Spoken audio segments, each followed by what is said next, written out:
back here at Stellar Field. Noah Seeley alongside Adam Duffin as we're here for some BGSU baseball.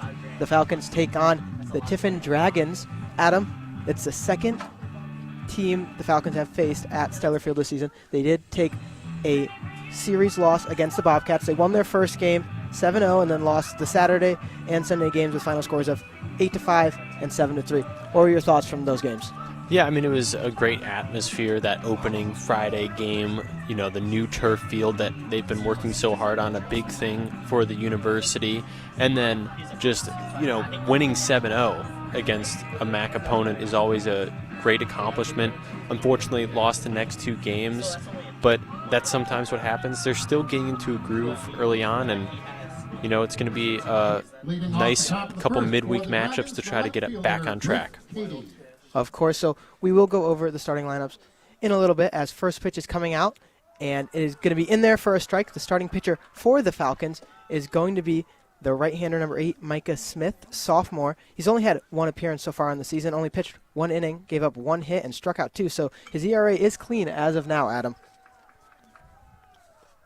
Yeah, hasn't had too much time on the mound this season, and facing off against the right fielder Griff Cady, the leadoff spot for the Dragons.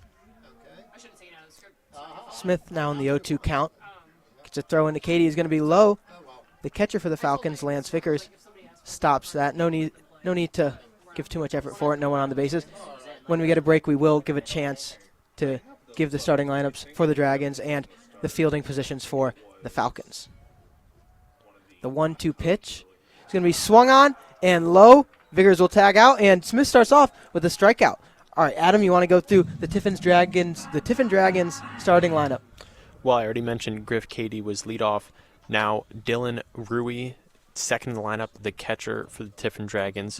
Third will be Adam Deitchel, who's starting in left field today. Fourth will be Braden Clark at first base. Fifth will be Michael Patelis at third base. Sixth will be Giovanni Scalia at center field. Seventh will be Julian Hernandez at second base. Eighth will be Gavin Marceric at shortstop. And ninth will be the designated hitter, Will Miller.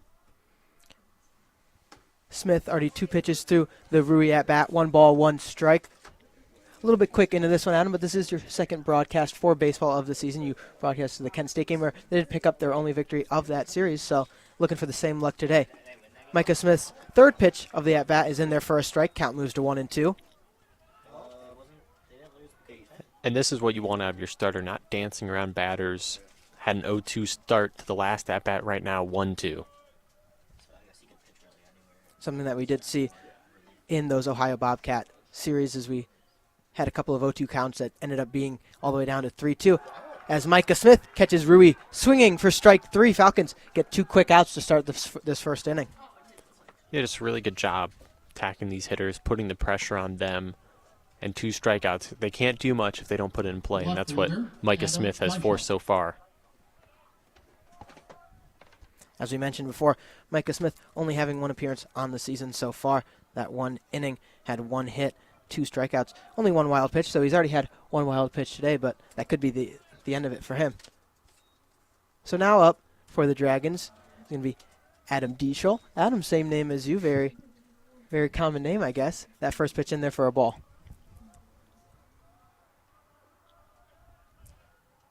Smith set the windup, the pitch in there for a strike. Count moves 1-1. Yeah, right there, just took a little off-speed pitch right in there, froze the batter, gets back to a 1-1 count. The 1-1 pitch going to be outside for a ball. Count moves to 2-1. You could tell the Falcons dugout liked that pitch right there. Same spot, same pitch, just couldn't get it to come back over the plate. Smith, the throw in there for a strike, even the count up at 2-2. And this is a way through these midweek starts to earn a spot of being a reliever on those weekend games in the conference play. Right now, trying to strike out the side. As Adam mentioned, the 2-2 pitch is in there for a ball. Micah Smith looking to strike out the side, get off to another hot start.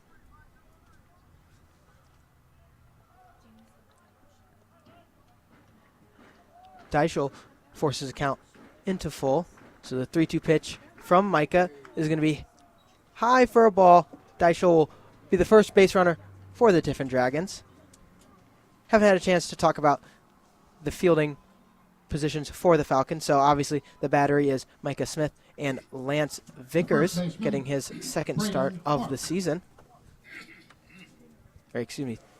Yeah, second start of the season.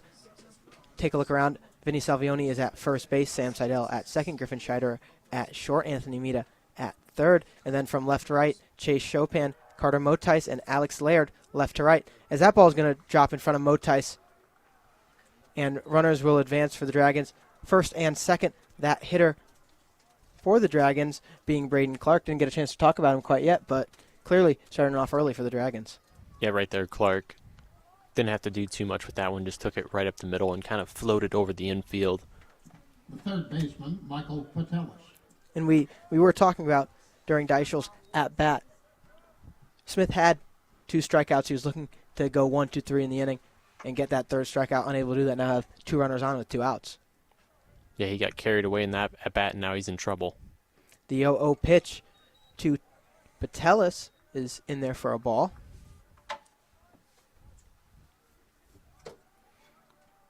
Patelis, 314 batting average for the Dragons, up there for one of the highest on the team.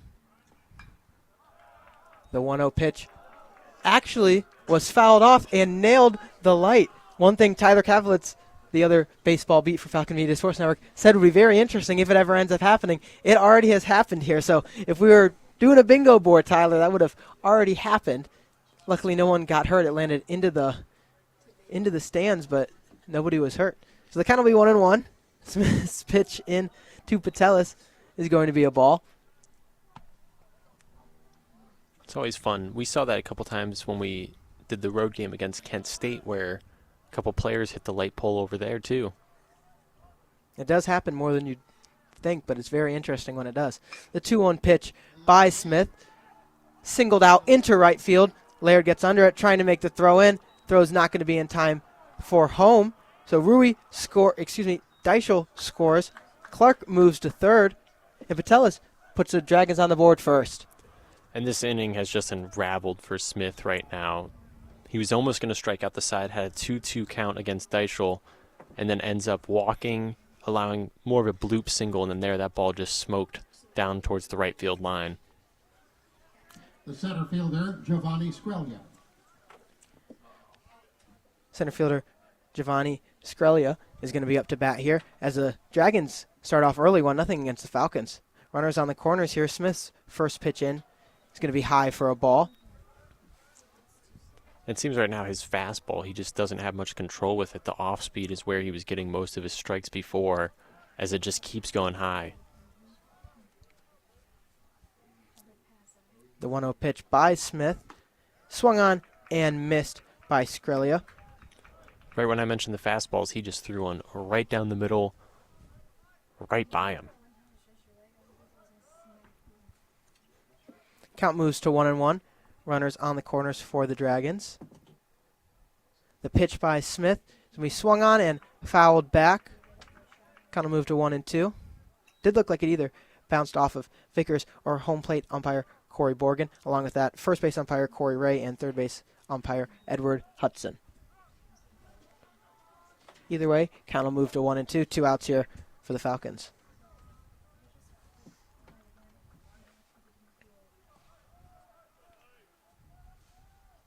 The 1-2 pitch is going to be low and outside for a ball. Count will go back to even 2-2. And right here, if I were him on the mound, Micah Smith, I would try to go back to one of those off-speed pitches that worked in the first couple at bats of the inning. Try to force weaker contact or get the strikeout. The 2-2 pitch from Micah is going to be in there for a strikeout. Micah Smith strikes out the side. Dragons do pick up 1 at the top of the first, so we're going to take a quick break, and we'll be right back to give you the bottom of the first inning here. Don't go anywhere. You're listening to BGSU Baseball on WBGU. You are listening to Falcon Media Sports Network coverage on WBGU 88.1 FM in Bowling Green, Ohio.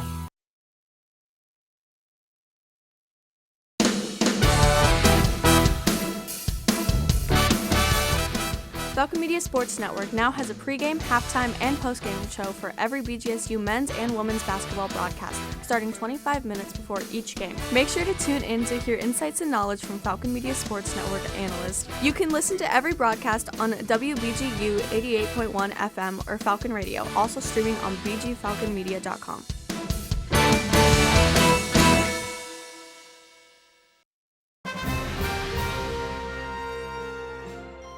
I'm Noah Seeley with the Falcon Media Sports Network. BGSU's biggest annual fundraising event, One Day, is nearly here. Falcon Media Sports Network and BG Falcon Media rely on donations from One Day to continue to be the gold standard for student media coverage. As a beat of 3 different sports, my goal is to strive for even better coverage of Bowling Green's baseball, men's soccer, and women's soccer programs. Being able to broadcast, report, and create social media content for collegiate sports is a dream come true. A donation of even just $5 will go a long way in supporting and funding BG Falcon Media and Falcon Media Sports Network, with 100% of the donations supporting student media at BGSU, including funding for our equipment, travel, and other day-to-day expenses in our year-round coverage of Falcon athletics. The official giving period is from 6 a.m. on March 25th to 6 p.m. on March 26th. However, the early giving period is open. To donate, go to bgsu.edu/oneday and select the Falcon Media Fund.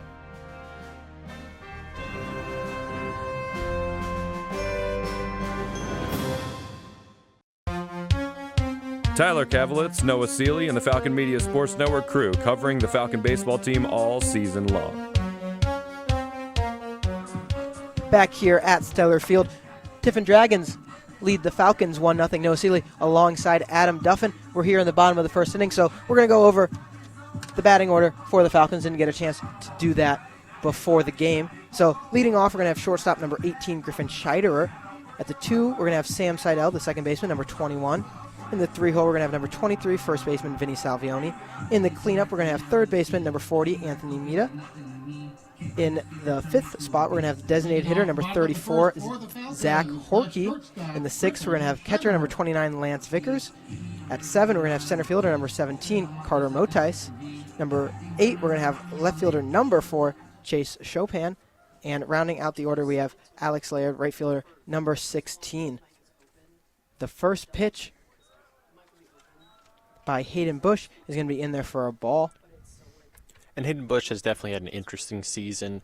11 innings, 12 earned runs, 13 strikeouts, but 16 walks. Just a erratic pitcher so far this year. The 1-0 pitch to Scheiderer, high for ball 2. And one thing we didn't get to talk about with this Tiffin baseball team, their 9-14 overall record, 4-4 in conference, but did start the season off on a 9-game losing streak, kind of getting their way back into things since then. Yeah, and it's always tough start of the year. Teams got to find their rhythm, especially in baseball. So always can't look at just a small sample size. Scheiderer's count was 3-0. That pitch comes in there for a strike.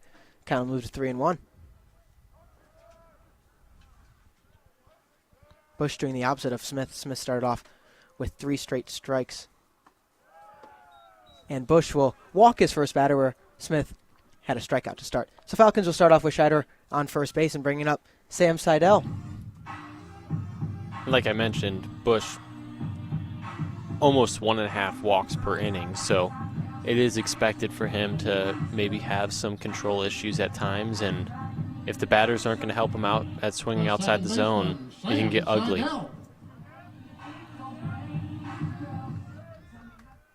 Stepping into the box is Sam Seidel. Did have a grand slam in the home opener for the Falcons. Very storybook moment. As that pitch by Bush is going to get past Rui, and Scheiderer is going to make his way to second.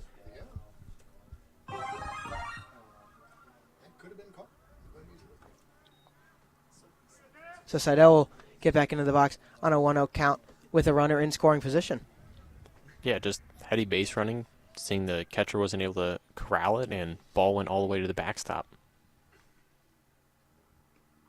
The 1-0 pitch by Bush is going to be low. Count will move to 2-0. And that storybook moment by Sam Seidel, for those of you who don't know, is the graphic design major was the one who designed all the decals on the wall. He ended up being the first player to hit a home run over that wall with that grand slam. Yeah, definitely a cool story, and that got pretty good attention online. Seeing someone design a wall and hit a grand slam over it as well. Seidel fouls one off, so count will go to 2-1.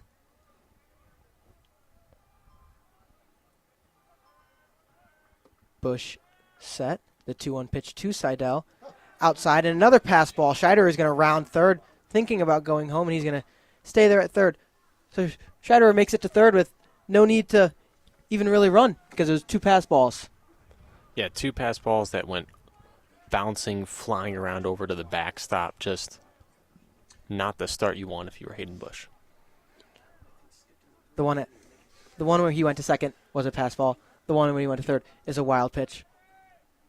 So the 3-1 pitch to Seidel in there for a strike. And Seidel definitely waiting for that pitch. As you mentioned, 1.5 walks per inning by Bush. And Seidel, you don't have to do too much with it to score the run. Even a ground ball to a difficult spot can get the job done. The 3-2 pitch, Seidel sends it into right field, and that'll score Scheider. Falcons tied up early in the bottom of the first.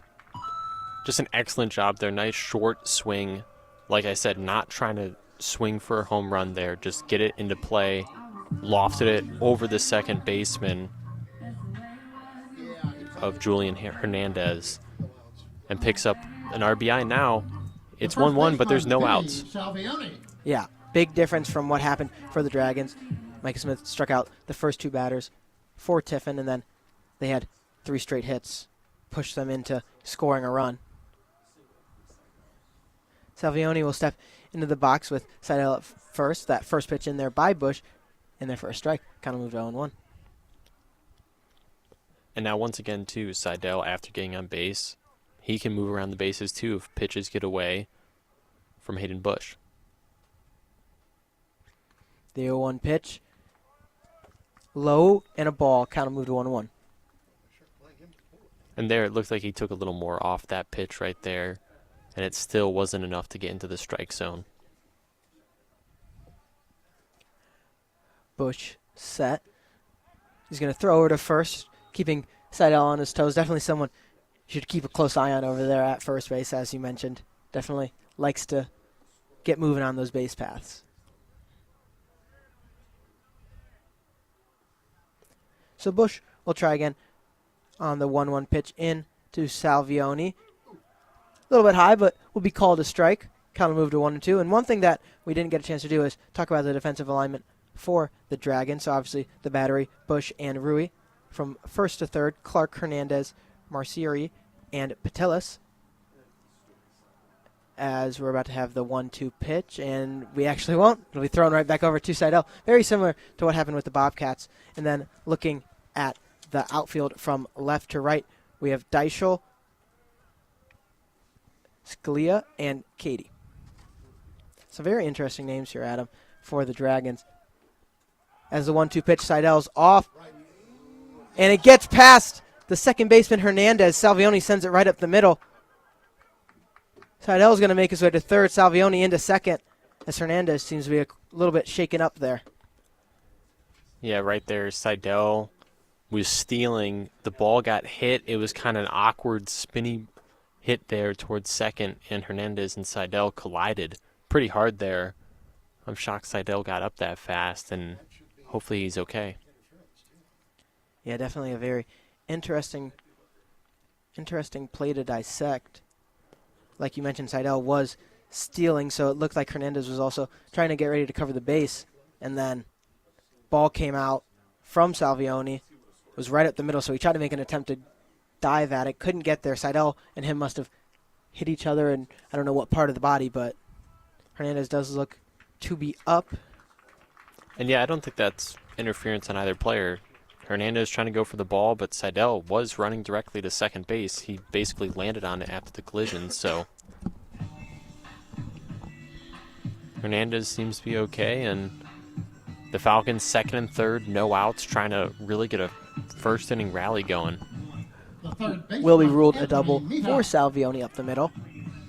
Falcons starting off with a walk, a single, and a double. If that trend continues, that would mean an Anthony Mita triple is due. And great job by Salvioni running all the way to second there, as the center fielder Scalia could not get it in fast enough. The 0-0 pitch to Mita is high for a ball. That's one thing that this Falcon team does very good. They're very consistent on the base paths. They tend to try and get as much as possible. When we talked to head coach Kyle Hallock during the preseason, he had said one of the biggest things is they want to try and cause chaos, rather that's laying down bunts or stealing bases. The 1-0 pitch to Mita will be in there for a strike. Count moves to 1-1. And now this big moment for Hayden Bush here to try to limit the damage, even though second and third no outs typically yields at least one run. He's got to find the strike zone or force an easy out for his defense to make. The 1-1 pitch by Bush is going to be high. As you mentioned at the start of this inning, Bush does tend to walk a decent amount of people per inning, so definitely not what you'd like to see, as he's only had one walk, no outs, runners on second and third. The 2-1 pitch from Bush is going to be outside for a ball. Count will move to 3-1. Yeah, right now he just can't seem to find the right release point. He's yanking pitches to the left, let him go early to the right, and now 3-1 in danger of walking and loading the bases. 3-1 pitch in there. Mita swings and is going to go back behind the stands. Kind of move full 3-2.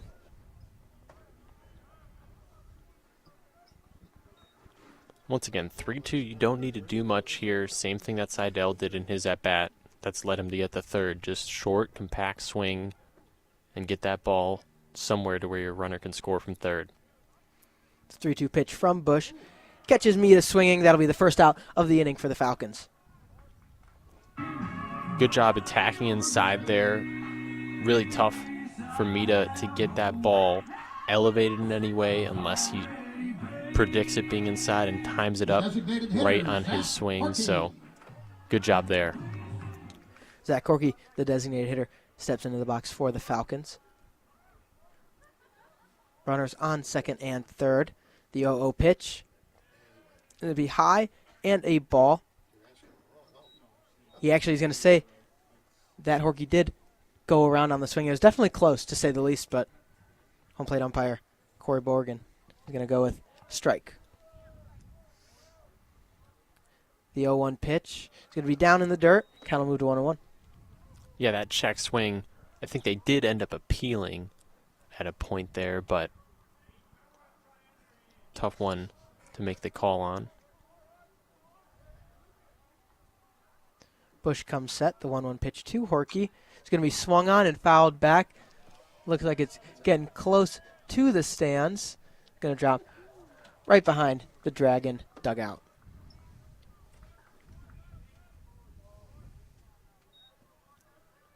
Fun thing they do at the ballpark here at Stellar Field, bring a foul ball to the concession stand, get a popcorn bucket.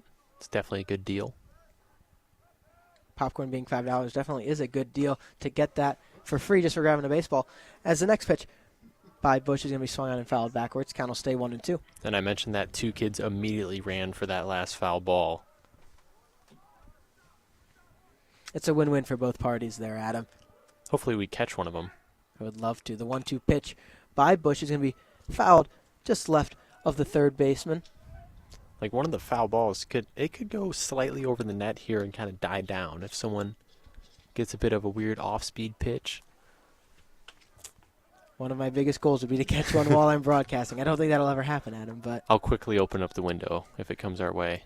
the 1-2 pitch by Bush, high, and it'll leave up the count at 2s. That would be very nice if you open it up that quickly and were able to snag it.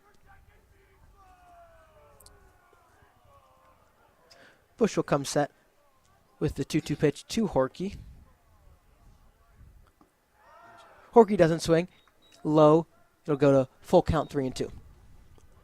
Yeah, that one coming inside towards Horky with a bit of off speed there. And 3-2 Bush has got to make another 3-2 pitch in this inning. He's already had to make at least 3, maybe even 4. The full count pitch to Horky. Then we swung on and missed. Dragons get their second out of the inning. Brings up the catcher Lance Vickers, who did have his first collegiate hit against Dayton in a midweek game 2 weeks ago. Now big chance here for him to The catcher, build upon Lance that, Vickers.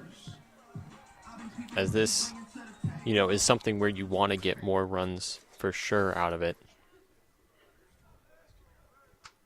The 0-0 pitch to Vickers is going to be fouled off to the right-hand side. And as you had mentioned beforehand, having runners on second and third with no outs normally means at least one run scored, but Falcons get 2 quick outs back-to-back. Yeah, I feel like I almost jinxed that one, saying it earlier. And I think a similar thing happened in the Kent State game I called with you as well. So it's just my fault in any sport, even basketball at the free throw line as well. The 0-1 pitch to Vickers is going to be low for a ball.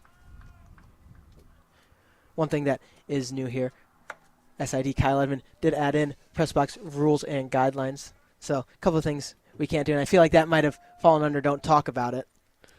Yeah. The 1-1 pitch in to Vickers will be a ball. Kind of moved to 2-1. I mean, those other ones don't exactly list what I said, but you're right. Maybe I should It's just... close. It's close to enough it. to where, yeah, you're probably right. The 2-1 pitch from Bush. It's going to be high. Kind of moved to 3-1. Vickers doing a good job of staying composed in the batter's box. And we'll see if Hayden Bush can do it again. Turn 3-1 into 3-2 and try to get the batter out. He has done so already a few times so far this inning. The 3-1 pitch from Bush into Vickers. Vickers lines it over to Marcerie. Throw over to first. It's going to be in time. So the Falcons only pick up 1 with runners on second and third. Another 2 base runners left on, one of the key parts of what happened in that OU loss on Sunday. So scores 1-1 at the end of the first. We'll come right back and give you the top of the second when we come back. Don't go anywhere. You're listening to BGSU Baseball on WBGU 88.1 FM.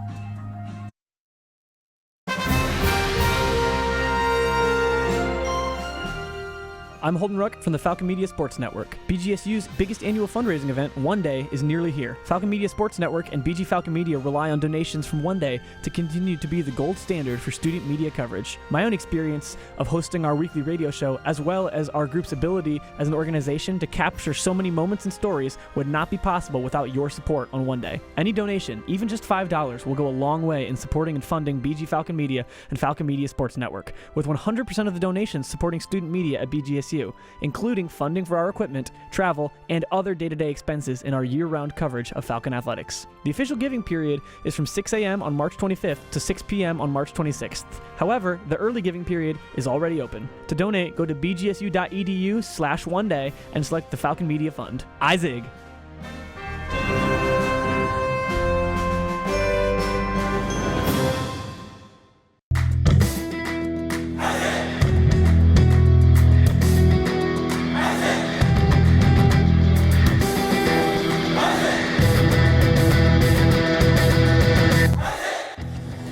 Don't have time to tune into a BGSU sports broadcast? Falcon Media Sports Network will have you covered with live updates of home BGSU athletic events.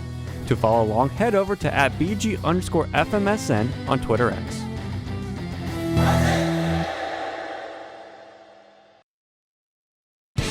After this game wraps up, visit bgfalconmedia.com for a full recap.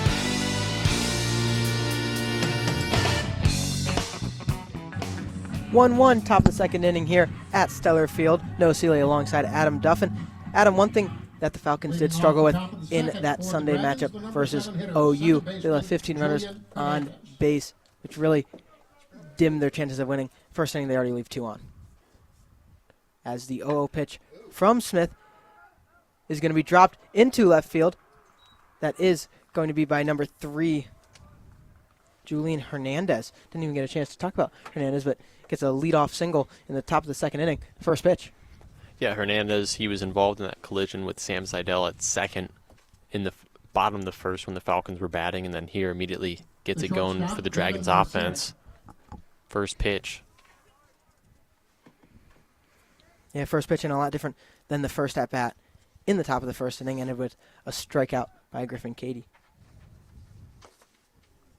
The 0-0 pitch to the shortstop, number 6, Marceric, is going to be in there for a ball.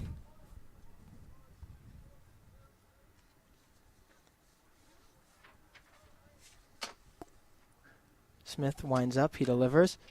Marceric sends it out towards center field. Motice under it. Makes the play. Gets it in to Seidel. Will be 1 out for the Falcons.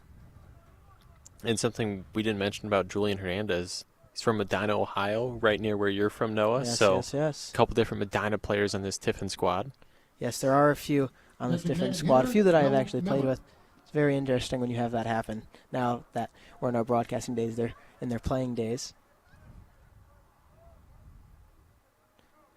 So Smith gets 1 out in the top of the first inning, and he looks in to face the 9-hole batter, Will Miller.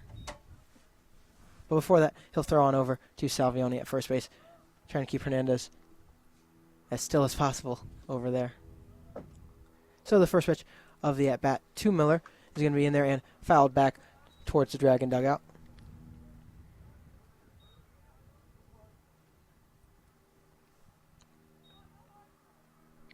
Looked like he might have almost hit that right off his front foot where he's got a leg guard on it, but definitely not fun still. Yeah, players start to realize where they hit themselves when they're batting, so throw a leg guard there when you have to. Hernandez is off on the base pass. He gets in there safely. Vickers throw a little bit high there. Scheider still able to corral it. So it'll be a stolen base for Hernandez. Count is now 1-1. And I think Vickers might have been able to get him there if he was on target. It looked like he got it there in time, just too much of a jump to make the play for the shortstop. The 1-1 pitch in there to Miller will be low for another ball. Vickers definitely getting his work back there early.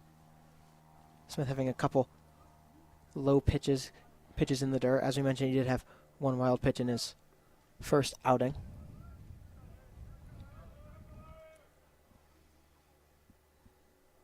Smith is set. The 2-1 pitch in there to Miller. High, kind of close to his head. So the count will move to 3-1. Now here, it's not the end of the world for a walk. Sets up a double play potentially in the force outs at every base, but definitely want to try to make it a good pitch at least and in the zone. That 3-1 pitch is outside for ball 4. So Smith will have 2 base runners on as he tries to get out of another jam here. As you mentioned, though, having runners at first and second, it does give that double play opportunity, rather it's third, second, first, however you want to make that happen, how unconventional you will. Quick meeting between Seidel, Salvioni, Vickers, and Smith, calming him down, letting him know that their defense has got his back. Top of the order, the Now right here, he's fielder, got to go Greg back to Katie. how he started this game, being aggressive, trying to get strikes to start at bats, put the pressure on the hitters. And no better way to go back to how he was starting than go back to that first batter that he faced, Griff Katie. That first pitch into Katie, good for a strike. As we mentioned, Smith did strike out the first 2 batters of the Dragons lineup, so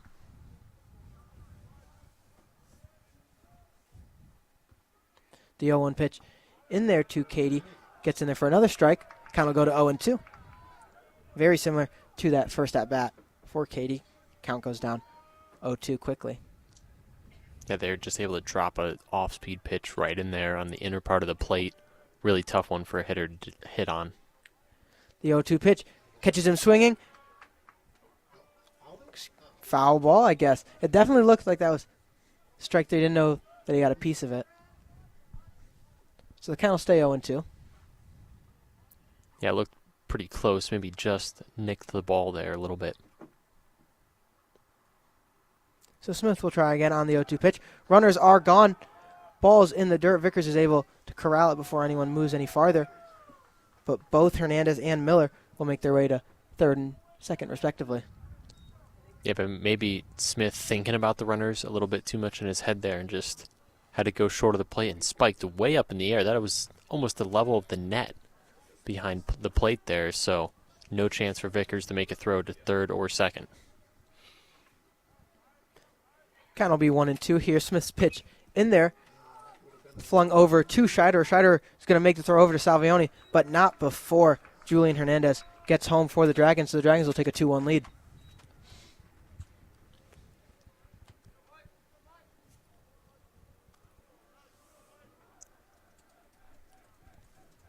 Yeah, right there, Scheider, just no chance to really try to get the runner at home, so just fired it over to first. And now Smith allowed another run, stop the damage, try to get this last batter out.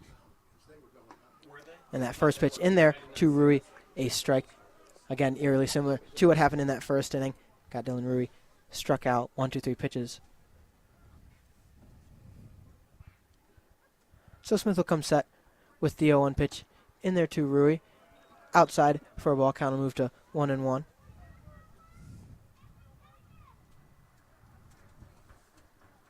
As we do have people warming up on both bullpens. As that swing is going to be landed out there in right field. That'll score a run for the Dragons. Rui makes his way all the way to second. He's rounding third. He did stumble a little bit, so he's going to make his way back to second. The Dragons will pick up another run. Yeah, right there, I think he missed second base. That's why he turned back, or he took a very awkward step trying to kick it into high gear there. But another one that goes right down the line. Smith struck out those first two batters and just has struggled to really gain that form on any hitter since. Except Griff Cady. Griff Cady, he struck out twice. Adam Deichel. Head coach Kyle Hallock is going to go out there and have a quick talk with Micah Smith. As we mentioned, we did see someone in the bullpen warming up for the Falcons. It's going to be number 9, Carson Sova. And it sounds like that is what is going to happen as the call is being made up here. So Carson Sova is going to check in to the ballgame for the Falcons. So we're going to go take a quick break, and we'll be right back here to tell you a little bit more about Sova and what's happening here in the 3-1 ballgame between the Dragons and the Falcons. Don't go anywhere. You're listening to BGSU Baseball on WBGU 88.1 FM.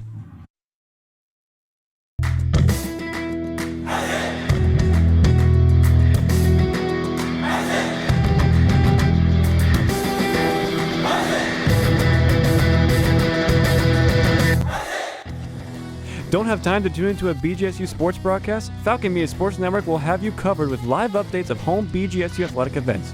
To follow along, head over to @BG_FMSN on Twitter X.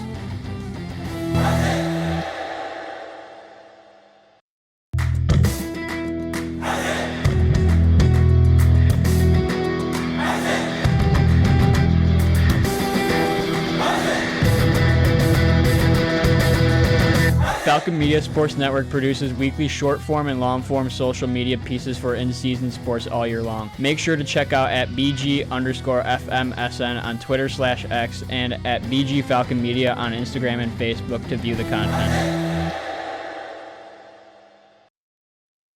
Live coverage of Falcon baseball right here on WBGU 88.1 FM. Carson Sova checks into the ballgame for the Falcons as the Tiffin Dragons lead Bowling Green State University 3-1 in the top of the first inning. Noah Seeley alongside Adam Duffin. Adam, you want to give us a little bit about Sova and what he's coming into?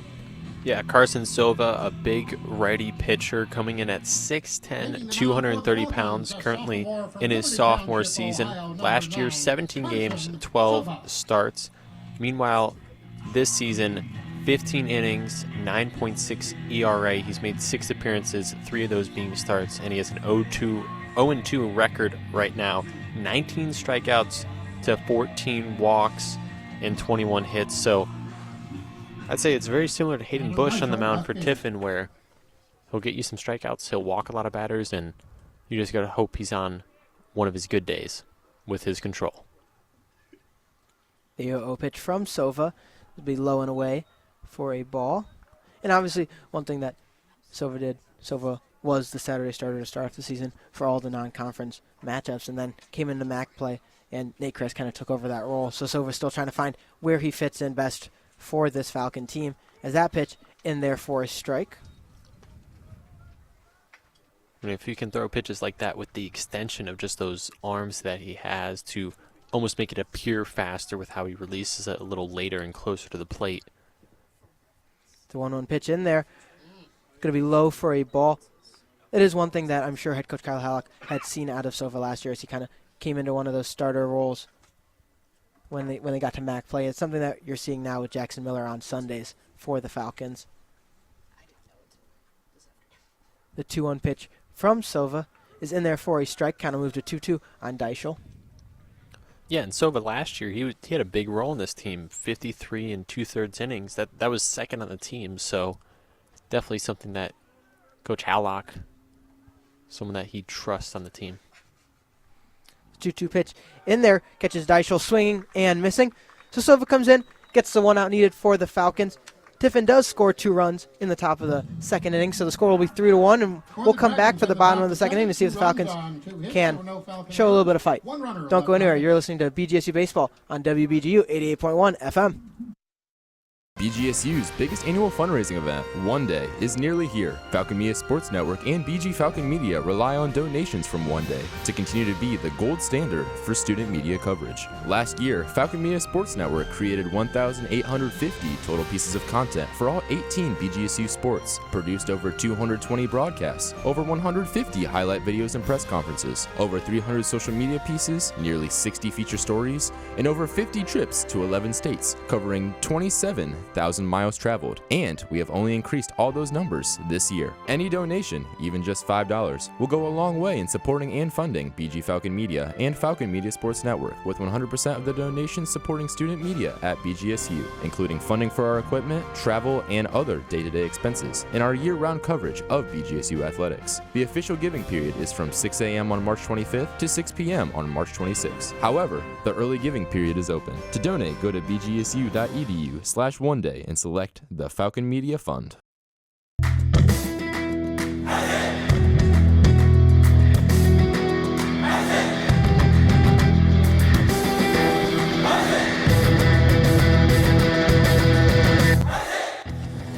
Don't have time to tune into a BGSU sports broadcast? Falcon Media Sports Network will have you covered with live updates of home BGSU athletic events. To follow along, head over to @BG_FMSN on Twitter X.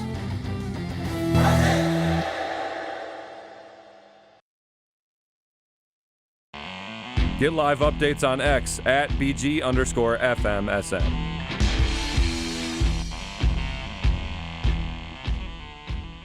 Seven, 8, 9 up in the order for the Falcons as the Tiffin Dragons lead BGSU 3-1. Noah Seeley alongside Adam Duffin. And Adam, one thing that we do see in the lineup today is we have 2 out of the 3 Stooges with Carter Motice and Alex Laird in there, along with that Chase Chopin in between them, but no Braden Curlis today. Played a decent amount during that OU series. Yeah, and Curlis actually was the winning run a year ago in the matchup between these two teams, where Bowling Green won 8-7. Now, of course, doesn't mean all the things in the world, who scored the winning run or not, but just a little fun tidbit in there. And yeah, you see in the midweek games they have a different typical lineup, and the last time I called with you, that the first 5 in the order for Bowling Green were playing against Kent State. The bottom 4 we currently have in Laird, Chopin, Motis, and Vickers all were not playing in that game, so definitely changing it up. Head coach Kyle Hallock does like to change things up. As that first pitch in there to Motice will be a ball. Kind of go to 1-0. Yeah, and last year, Motice, Laird, and Curlis got that Larry Curly and Mo nickname throughout the team and the administrations around it, and kind of just stuck. They ended up being the 7-8-9, 6-7-8. At some point in the lineup, they were all 3 together for a long stretch of the season, and it was real enjoyment. As Motice sends this one deep into right field. Katie underneath it and will make the snag. First out of the inning. Yeah, right there. Put a solid swing on it, just not enough to get it out here. I'd say there's not too much wind today for Bowling Green. The left fielder, Chase Chopin. Shouldn't be too much of an impact in the game. Didn't get a chance to talk about the weather as Tyler Cavalis normally does. As that 0-0 pitch in there to Chopin will be for a strike. It is 49 degrees here in Bowling Green. Feels like 43. And cloudy conditions, and there is 11 miles an hour of wind gusts. So there's a little bit of wind, but not enough for the normal Falcon Stellar Field games. Yeah, and right there, that pitch just got away as we have a new pitcher.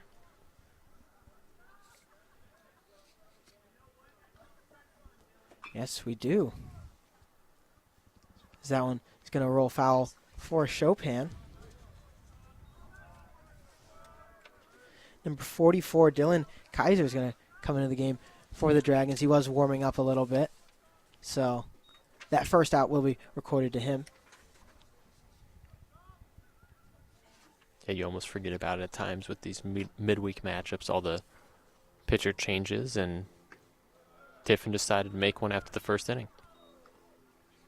Yeah, and I guess they saw what happened with Smith, and they decided maybe it was best to make that pull a little bit earlier, as that pitch by Kaiser is going to be in there for a ball. Count moves to 2-2. 2-2 pitch to Chopin is going to be swung on and flown right back into the backstop. So count will stay as is.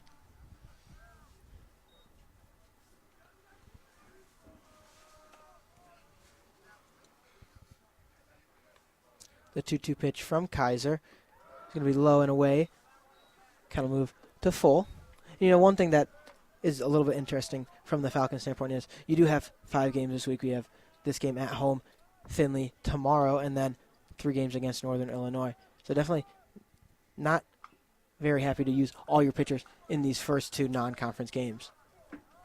Yeah, it's definitely something that's always talked about in baseball. Tough to balance how you want to use your pitching staff throughout a week span, a month span, whatever, and yeah, 5 games, definitely not easy for a college roster. As a full count swing by Chopin lands towards right field, Clark's underneath it. And the second baseman, Hernandez, makes his way over there for the out. It's a nice little diving play. Yeah, ran all the way over, lost his hat, lost his glasses. Great hustle there as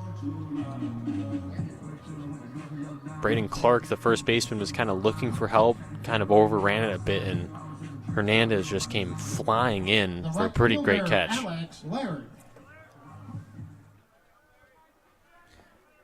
Alex Laird now up to bat for the Falcons. As he thinks about laying down the bunt, he's going to pull back. Ball was high, so kind of moved to 1-0. This is one thing that we do see Hallock do quite a few times when you have someone that is struggling a little bit hitting, only played 3 games, started in 2 of them. Just trying to get him comfortable, maybe lay down a bunt, see how things feel, as that pitch will be in there for a strike. Yeah, I mean, you mentioned only 6 at-bats, hasn't had a hit yet. You know, you really just want to get a guy going from the plate, and as well, 6 strikeouts to only 2 walks. Laird does send one over to that third baseman, Patelis, who cannot make the play. Laird is going to make his way to first. And I don't think that one's going to be hit. Probably an error there by the third baseman. And it does go down as an error. But still good to see for Laird getting himself on base, no matter how it happens. Still a hard hit ground ball to the third baseman. And now 2 outs. You know, it's a moment where you can make a team, you can really punish a team for making a mistake in the field like that and convert on it. Now for the Falcons, it's going to be the leadoff Griffin Schreider, as that first pitch into him will be a strike.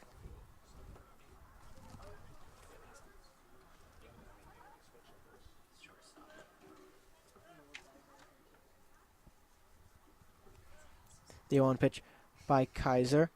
As Laird steps off and starts going, we're going to have a little pickle play here. And Laird will be tagged out right in the middle of the baseline. He thought he had Kaiser's move down. Clearly did not. So gets on base and gets himself out for the third out of the inning. So Falcons don't pick up any. Score stays 3-1. Come back in the top of the third inning to hear about the trivia question that I finally get to do. I've done quite a few of them, but I'm trying to stump someone this time. So make sure to come on back here after this break. You're listening to BGSU Baseball on WBGU 88.1 FM. I'm Kurt Leidy, Chief Photographer for BG Falcon Media. BGSU One Day is nearly here, the university's biggest annual fundraising event. To support our mission of being the gold standard for student media coverage, any and all donations are hugely appreciated. Donations will go towards updating our aging equipment, allowing us to continue to travel with Falcon Athletics and other day-to-day expenses in year-round coverage of everything BGSU. The donation period is open now and runs until 6 p.m. on March 26th. To support our coverage of BGSU and Falcon Athletics, go to bgsu.edu/oneday and select the Falcon Media Fund. iZiggy.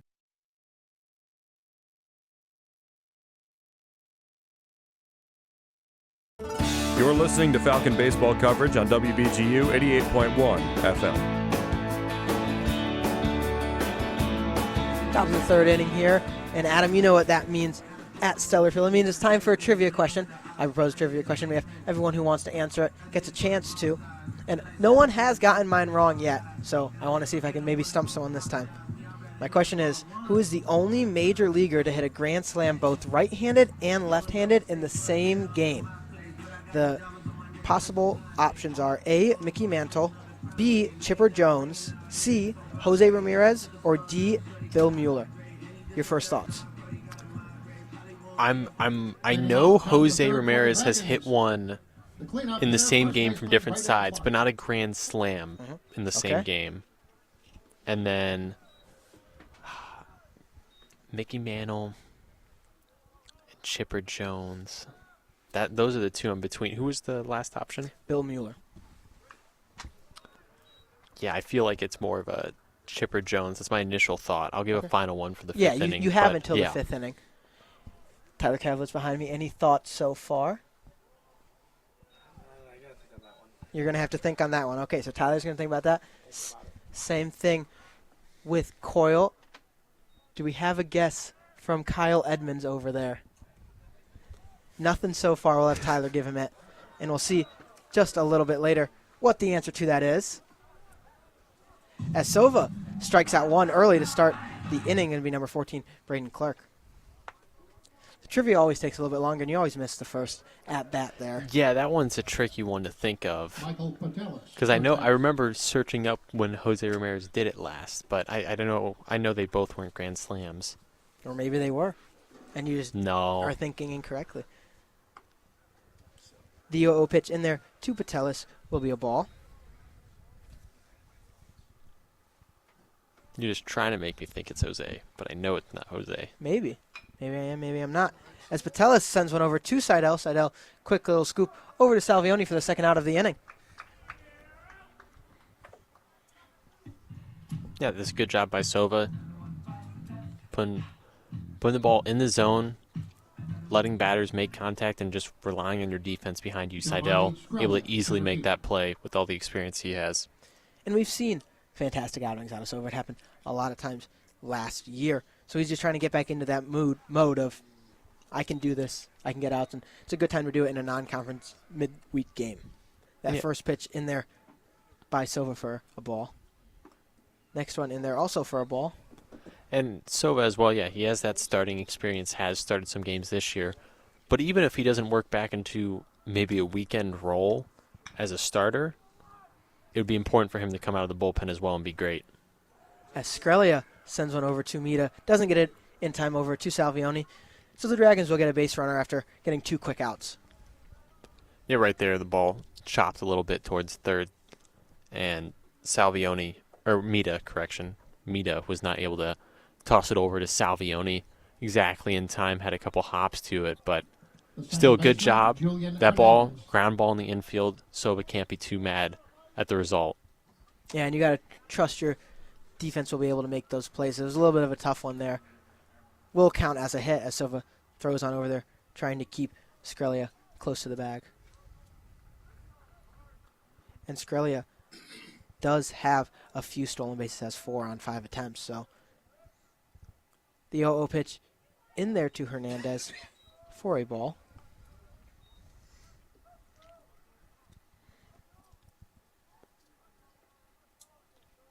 Now, moments like these, you can't let an infield hit unravel into a larger inning. Which is one thing we did see in the 6th inning of that Ohio game. Had 6 straight singles, and it just kind of felt like the Bobcats were hitting anywhere that the Falcons weren't. And it wasn't as if they were hard-hit contact balls. It just happened to get through the gaps, and that's what kind of blew up the game. As Skrelia is going to take off for a second, and Vickers got him.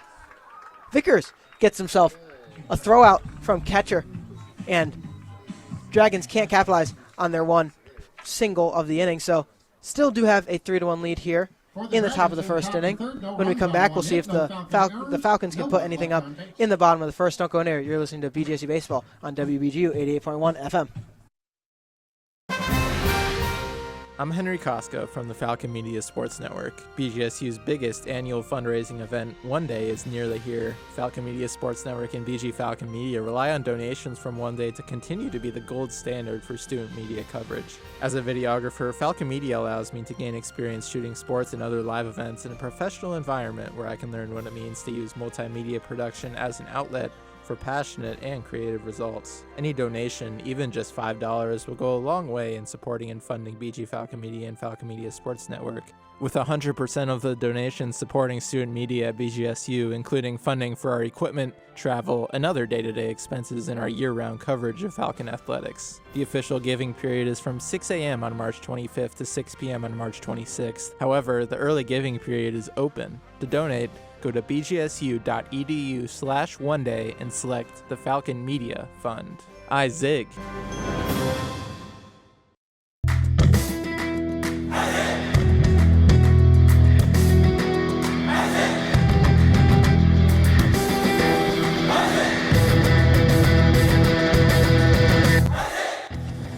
Don't have time to tune into a BGSU sports broadcast? Falcon Media Sports Network will have you covered with live updates of home BGSU athletic events.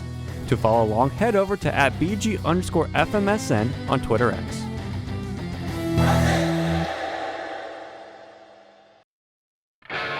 Tyler Kavlitz, Noah Seeley, and the Falcon Media Sports Network crew covering the Falcon baseball team all season long.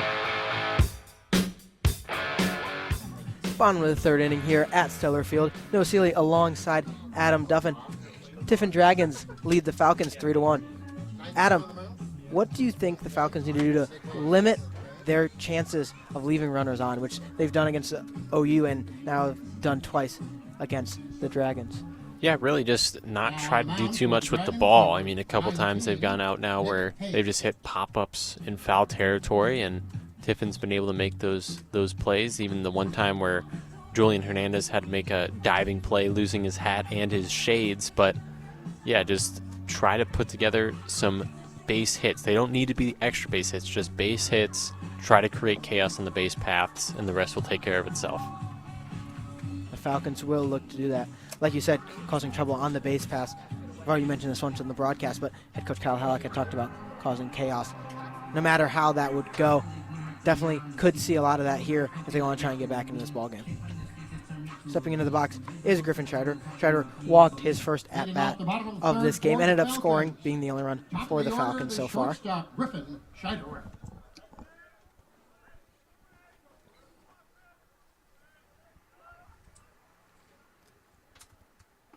The 0-0 pitch is in there for a strike. And we do have another pitching change. Actually, funny enough, Adam, this is going to be one of the players I had played with. Number 19, Nick Hayes, checks into the ballgame from Medina, Ohio. Has only played 3 games so far this season, but getting a chance here against the Falcons.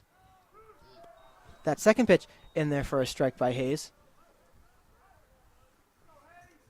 And talking to you earlier, wasn't it just one season of travel ball in the summer or something like that? It was, in fact, one season of travel ball with him. Had the same blue glove back then, too. As Hayes gets Schreider swinging, looking on that third pitch, would be the first out of the inning. Yeah, just right there attacking Schreider all the way in that at-bat there. Caught it towards the outside part of the plate for strike 3, and Tiffin right now, Bowling Green responded. They got 2 runs and now trying to put back-to-back zeros in the bottom of the innings.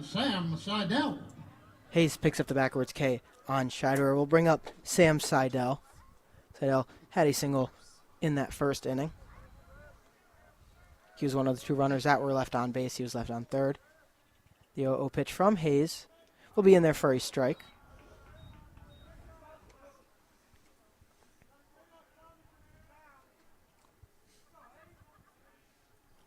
Yeah, 4 straight strikes right now for Hayes coming into the ball game.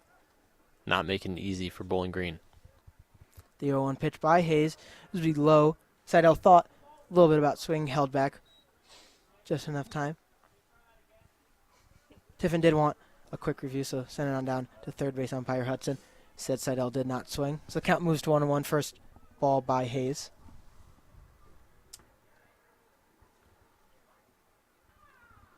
One pitch. Seidel sends it in to the right field. Seidel thinking about going to. He will try and make his way in. And the throw from Katie gets cut off by Hernandez. And Seidel will get himself a double. Yeah, right there, just speeding around first, just pulling that ball into right field. That will be his 8th double this season. Excellent job there. And you heard someone try to make a falcon noise in the crowd right before the pitch happened, and maybe that helped him push into right. That is the second time that we've seen a falcon push through to get that extra base. Salvioni in the first inning, now Seidel in the third. Salvioni will step into the plate. 0-0 pitch to him will be good for a strike. And yet we talk about chaos on the base paths. Right there, Seidel right behind Hayes, just dancing around at second, really trying to get into Hayes' head and potentially steal. Yeah, Seidel did do that in the series against the Bobcats. Never worked bad against him, as that pitch by Hayes is going to go past the catcher, and Seidel is going to make his way to third.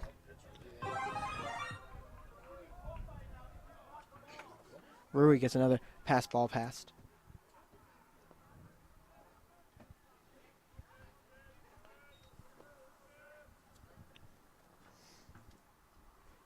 Yeah, rare to see that happen. It didn't look like that pitch was that far off, but maybe some miscommunication on what pitch was going to be thrown there. The 1-1 pitch by Hayes will be in there for a strike. Salvioni looking to do what he did in that first inning with that double. Try and score Seidel here. Cut the lead down to 1. Score currently 3-1 here. Tiffin leads BGSU in the bottom of the third.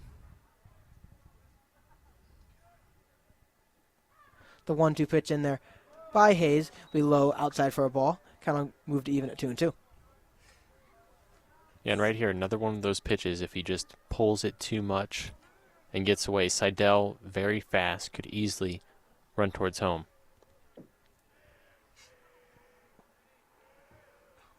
The 2-2 pitch by Hayes.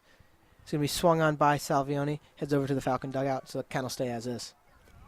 Looked like Salvioni was surprised at that pitch, just trying to foul it off and live for another chance here. Does happen a few times when you get to that 2 strike and you see a ball coming in. It looks like it could be a strike. You just got to put your bat on it. So we'll do it again at 2-2 here. The pitch by Hayes is swung on by Salvioni, and it's going to be flown out towards left field. It's going to end up with the rest of the pitchers over there in left field. Yeah, right into the bullpen. Almost an opportunity for Adam Deitchel to make a play there, but just out of range.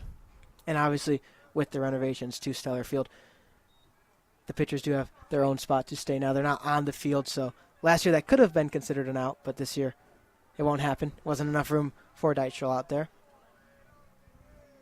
Count stays 2-2. The pitch by Hayes, swung on again by Salvioni. This time popped up into the center field, and second baseman Hernandez is going to get there, but does not get the throw in time for Seidel. As Seidel gets it in, and the Falcons pick up another run. Scores now 3-2.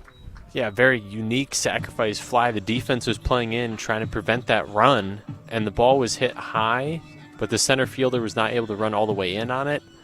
The infielders had to run back, the momentum carrying them away. I believe it was Julian Hernandez that had caught that one and just not able to get his momentum to make a good enough throw. So a very shallow ball in center field that still gets the job done. Yeah, definitely was a little bit over towards the shortstop side, but Hernandez had a better angle at it, called everyone else off, and took that. So base is empty here for Hayes and the Dragons, as that first pitch to Mita is in there for a strike.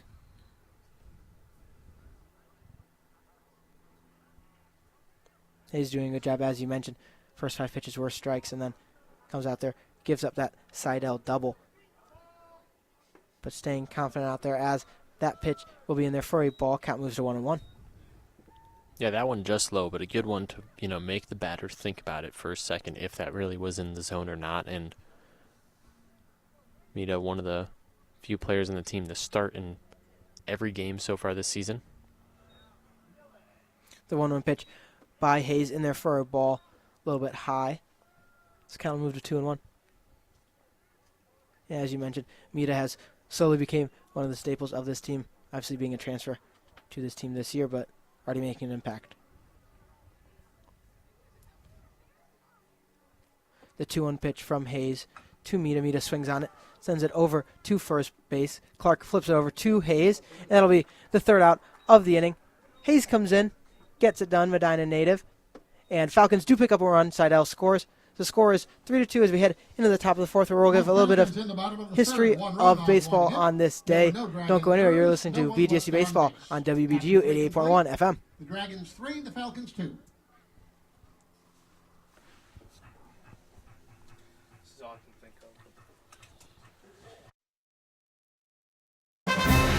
I'm Luis Kleinmeyer from the Falcon Media Sports Network. BGSU's biggest annual fundraising event, One Day, is nearly here. Falcon Media Sports Network and BG Falcon Media rely on donations from One Day to continue to be the gold standard for student media coverage. During the past 2 years, I've had the privilege to travel with the BGSU women's basketball program to broadcast all away games on WBGU 88.1 FM. I've been able to experience different stadiums, arenas, and cities, and not just basketball, but multiple sports. And I wouldn't have been able to without your help during One Day. Any donation, even just $5, will go a long way in supporting and funding BG Falcon Media and Falcon Media Sports Network, with 100% of the donations supporting student media at BGSU, including funding for our equipment, travel, and other day-to-day expenses in our year-round coverage of Falcon athletics. The official giving period is from 6 a.m. on March 25th to 6 p.m. on March 26th. However, the early giving period is open. To donate, go to bgsu.edu/oneday and select the Falcon Media Fund. Isaac!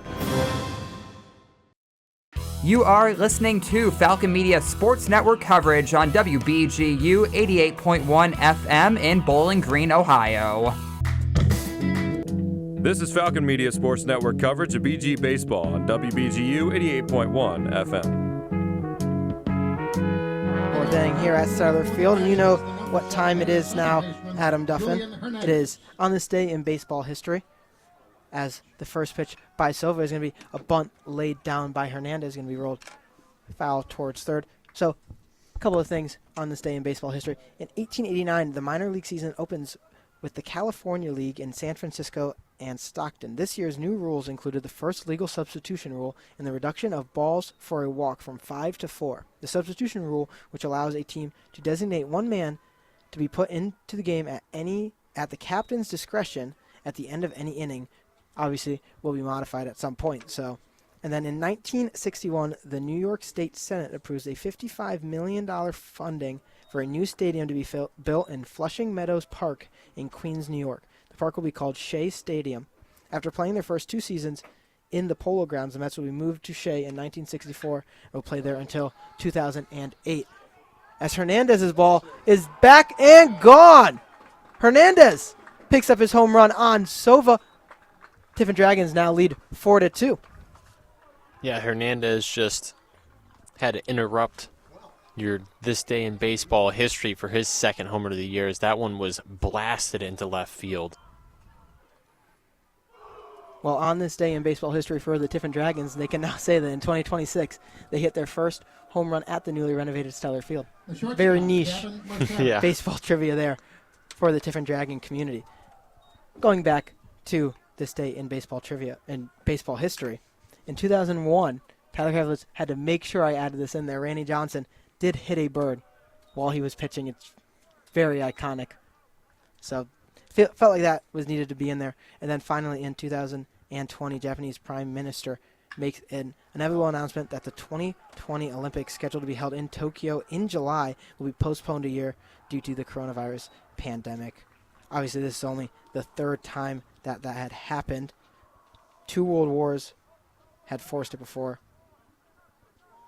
And yeah, so that was very interesting couple of things. While a home run happened, but what are your thoughts on that, Adam? Yeah, I think the rule of substituting players back in 1889 Or 1889, yeah, definitely interesting. All the old school rules. As Vickers sends one down to second base, he'll get the runner. Yeah, Vickers, after that first throw he had where it was a little high and to the right, the last two have been absolute bullets right on the bag for easy tags to get the runners out. Marciak there, sent down at second base. Now up for the Dragons will be Will Miller, their designated hitter. And just a great job by a catcher, uplifting your pitcher by throwing a runner out. Yeah, Sova definitely needed that after giving up that home run. Counts now 1-2 on Miller. You know, a lot of action tends to happen while we're talking about trivia or history. As that 1-2 pitch by Sova will catch Miller swinging, be the second out of the inning. Yeah, they're a good job off speed, getting him to swing over the top of it and allowed the run, but able to settle down now, try to take care of the last batter of the inning. Top of the order, the right fielder, Griff Cady. Now back up to the top of the order, Griff Cady, who has had 2 outs so far. 2 outs during his at-bats. First one was a strikeout, obviously. Second one was a out to the shortstop. That first pitch in there for a ball from Soba. The 0-1 pitch. Cady sends it deep left field, and that's going to stay fair. Cady makes his way to second. That'll be a stand-up double for the right fielder. Yeah, first one that's gone down the left line, directly down the line for Tiffin today. Another one where it's almost a guaranteed double, just a really tough one to get to if you're a fielder. So now Sova's got to work with another runner on base again. Yeah, and obviously in that last inning, the base runner ended up getting out. The catcher, So Dylan Rohe. didn't have to worry about it last inning, but we'll see what Sova can do now. The 0-0 pitch in there to Rui for a ball.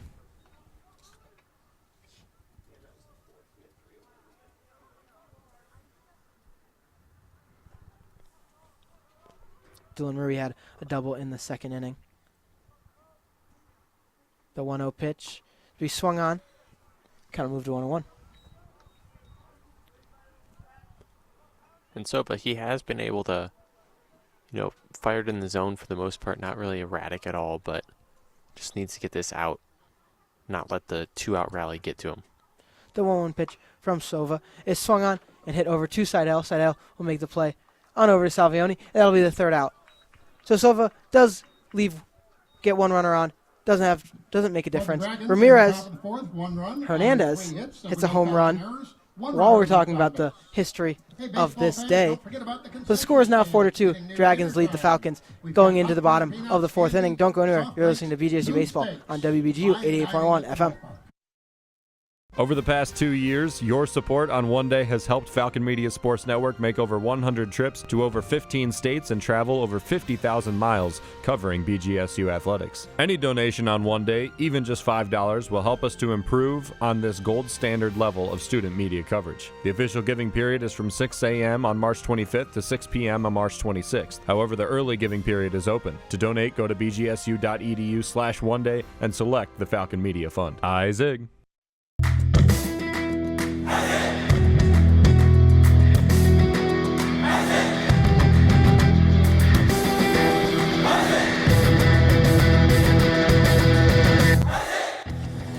Don't have time to tune into a BGSU sports broadcast? Falcon Media Sports Network will have you covered with live updates of home BGSU athletic events.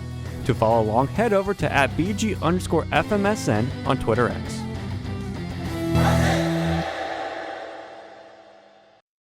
After this game wraps up, visit bgfalconmedia.com for a full recap.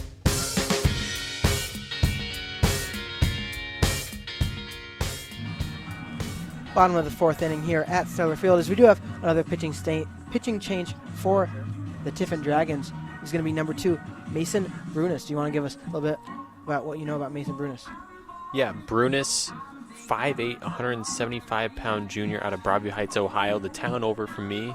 So we've had 2 different pitchers for Tiffin being right near us and local. And Popasek, I believe has, or not Papasek, Brunex, sorry. I don't know why I said Papasek, but Brunex has a 17.47 ERA this season in his 5 2/3 innings, 5 strikeouts to 8 walks, 11 total earned runs. Yeah, the Dragons definitely pitching by committee today, having 4 different pitchers so far, 1 each inning. That first pitch in there for a ball on designated hitter Zach Horkey.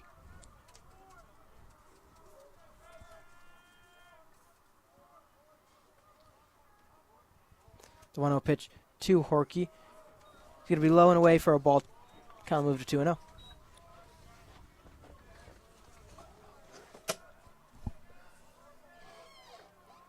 Obviously, with the Dragons pitching by committee, Brunas just needs to come in here and pitch 3 outs to get himself out of it and work to the next. As that pitch will be in there for a strike on Horkey. Count move to 2-1. Yeah, when you're doing one of these bullpen games, you want to call it, that is the job. Just get through your inning. Maybe you try to push for a second, move it on to the next arm. That pitch by Brunas will be in there for a ball. Count move to 3-1. The 3-1 pitch is going to be high and ball 4 towards Horkey. Horkey did a good job staying level-headed and gets his way to first base for the first base runner of the inning for the Falcons. Yeah, and Brunas now 9 walks to only 5 strikeouts on the season. Another pitcher in today's game that just struggles with command, and someone that Bowling Green can try to get closer in this game.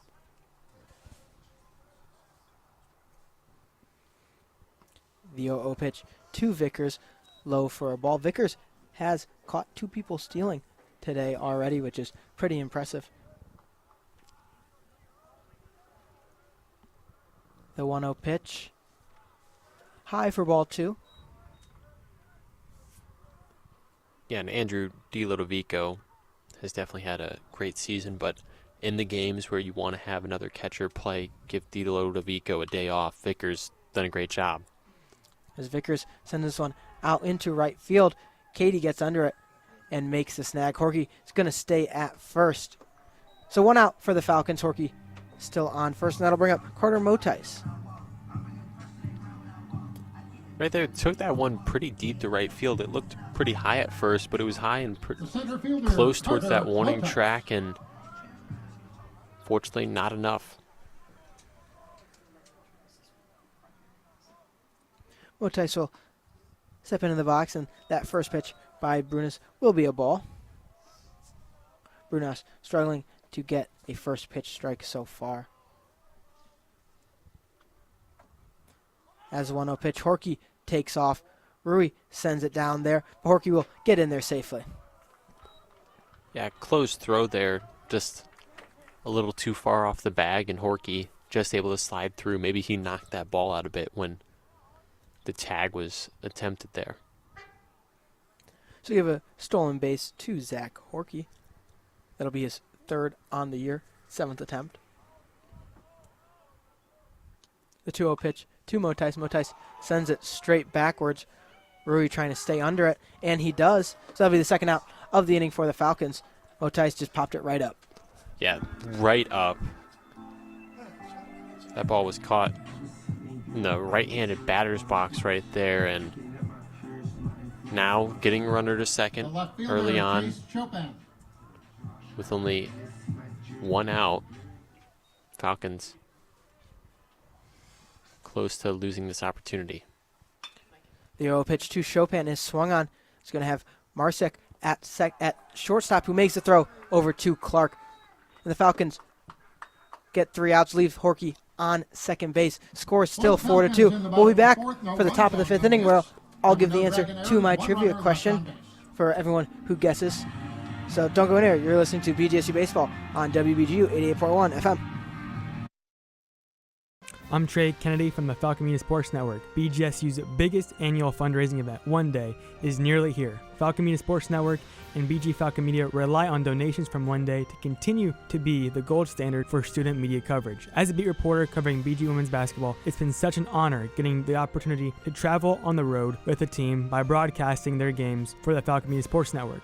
To name a couple, I've been able to travel to Ball State and Central Michigan to broadcast, all because of the money donated during One Day. Any donation, even just $5, will go a long way in supporting and funding BG Falcon Media and Falcon Media Sports Network, with 100% of the donations supporting student media at BGSU, including funding for our equipment, travel, and other day-to-day expenses in our year-round coverage of Falcon Athletics. The official giving period is from 6 a.m. on March 25th to 6 p.m. on March 26th. However, the early giving period is open. To donate, go to bgsu.edu/oneday and select the Falcon Media Fund. Live coverage of Falcon baseball right here on WBGU 88.1 FM. The fifth inning here at Stellar Field. Noah Seeley alongside Adam Duffin. Adam, you know what time it is. It is time for the trivia question answer. I proposed this trivia question in the top of the third inning. It's time to see who all got this question right. So, the question that I proposed was, who is the only major leaguer to hit a grand slam, both right-handed and left-handed, in the same game? Your choices are A, Mickey Mantle, B, Chipper Jones, C, Jose Ramirez, and D, Bill Mueller. Adam, what's your guess? I'm going to lock in Bill Mueller because I feel like as a Clevelander, I would know if Jose Ramirez did it. Chipper Jones, I feel like I would have seen a clip of it, and Mickey Mantle, I feel like it would have been more heard about with him being a Yankee. You'd assume you'd see that Jose one. All right, back in the studio, Artie Abrego. Didn't get a chance to ask you about it in the third inning, but what do you think your final guess is going to be? Leading off the top of the fifth for the Dragons, the number 3 hitter, left fielder. So A is Mickey Mantle and D is Bill Mueller. You really like Mueller. Okay.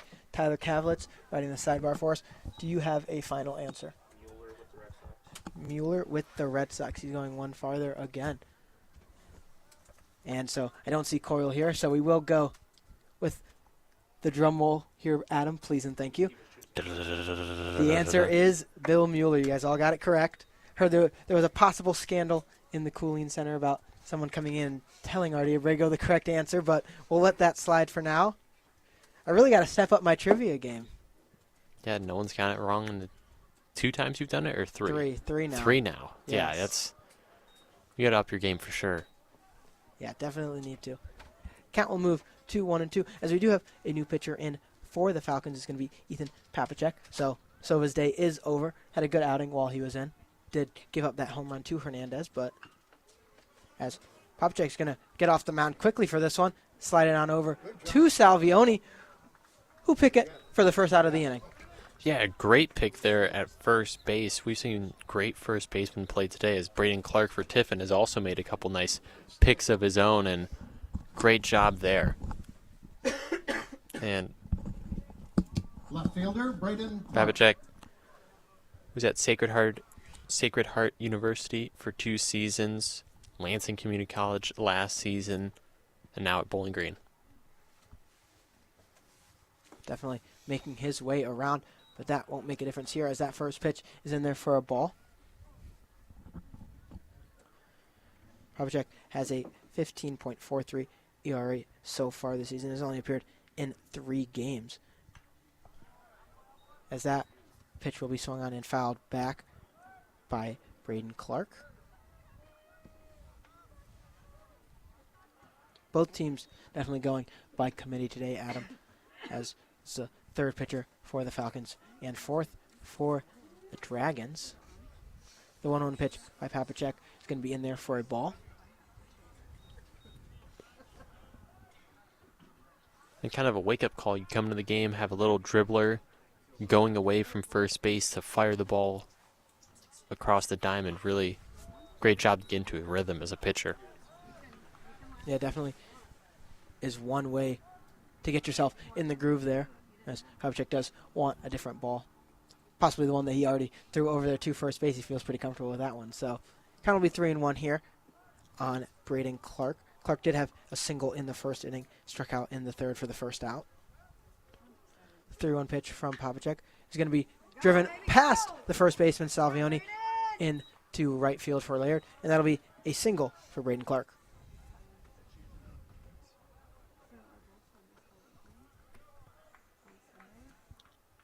Right there, just got by the glove of Salvioni. as he tried to extend for it, but The third perfectly baseman, placed Michael ball. And like you Patelis. mentioned, how Bowling Green had to deal with that in the weekend series against OU, where sometimes those balls will just find the gap, no matter how hard they are hit. Yeah, Seidel over a little bit in that second base position, so didn't get a chance to get over there. Papacek throws one low. Vickers gets the block. Count will start off 1-0. You did talk about the first baseman play. That was still a very good effort by Salvioni. Not much he could do there.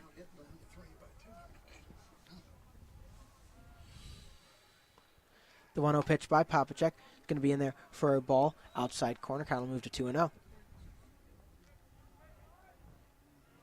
And still, you can't go away from trusting your defenses. You know, that one, definitely a play that Salvioni could potentially have made, but just got to hope they can make the next play for you. The 2-0 pitch is driven past Schreiderer at shortstop out there to Chopin in left field. It'll be another single for the Dragons and Patelis. And as I said, that ground ball also just happens to find the gap just on the other side of the infield now, and tough situation for a pitcher to deal with. Yeah, looking very similar to what had happened in that OU game, just strung together Center hits in fielder, those Giovanni gaps. Sprelia. And that seems what is starting to happen here. Back-to-back singles for the Dragons. The 0-0 pitch from Papacek is outside to the right. Ball count will start off 1-0. And that was a great job there by Vickers to be able to catch that. That ball kind of got away, but he was able to get up, snag it before it went towards the backstop. Yeah, would not have needed that with two runners on at first and second. That second pitch by Papacek in there for a ball. Count will move to 2-0. Skrellia, who's up to bat, the center fielder number 8, did have a single in the third inning. Was the third out in the first inning. The 2-0 pitch by Papacek will be high and outside for ball 3. Papacek still trying to find the strike zone again after getting that first out of the inning. And yeah, a couple ground balls. Now he's lost a bit of control. Really difficult spot for the team. The 3-0 pitch is low for a ball right below Vickers. And the bases will be loaded quickly in this outing by Papacek. And it looked like a moment there was going to be an infield meeting, but now you'll have the coach come out. Yeah, I think everyone saw head coach Kyle Hallock starting to walk out there. So we will get a quick conversation just between the battery and head coach Kyle Hallock. Infielders staying out there.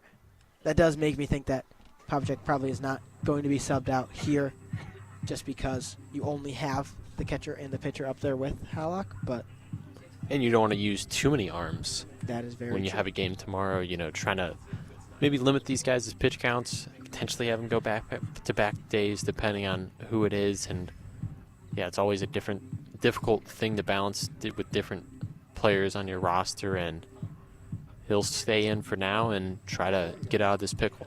Like you mentioned, there is a game tomorrow, but there's also a 3-game series over the weekend against Northern Illinois. The second baseman, Definitely not Julian something you want to Hernandez. go into shorthanded, as you already have lost 3 straight MAC series trying to pick up one down there in the Cal. Hernandez steps into the plate. He did have the home run in that 4th inning and definitely looked like he was trying to do so there. Hefty swing there. Count will start off 0-1. Yeah, definitely a scary spot. A guy who had a homer in his last at-bat, and now he has it with the bases loaded. The 0-1 pitch to Hernandez in their first strike. Count will move to 0-2. Very interesting what has happened to Hernandez. He did get a little bit banged up earlier in the game at second base. Comes in there, gets a single in his first at-bat in the 2nd inning, and hits a home run in the 4th. The 0-2 pitch is sent out deep to the left field wall and is going to be foul. Hernandez definitely thought about pulling a Sam Seidel there, if you might say, and nailing a grand slam. Yeah, and right there, that was going to be an interesting situation for Tiffin as well. The runner at third was staying. The runner at second was basically at third, and the runner at first was all the way to second. They would have had to all scramble around the base paths, whether the ball was caught or if it had gone down in fair territory. So the count will stay 0-2 here, as that next pitch is going to be grounded over to Mita. Mita makes the play at third and sends it over to first. Not in time for Salvioni to make the play. So there'll be 2 outs here. Run does score for the Dragons, now up 5-2. Yeah, nice try there by Mita. He was a little off the bag there, so kind of tough to make the tag of third and throw it to first, but almost had it there. So the Dragons do pick up 1. Gavin Runners Marcel, on the first shortstop. and second now. Mita definitely did the right thing, getting that out at third, making sure you at least gained 1 there. As that pitch by Papacek is in there for a ball. A little bit close to Mirasic.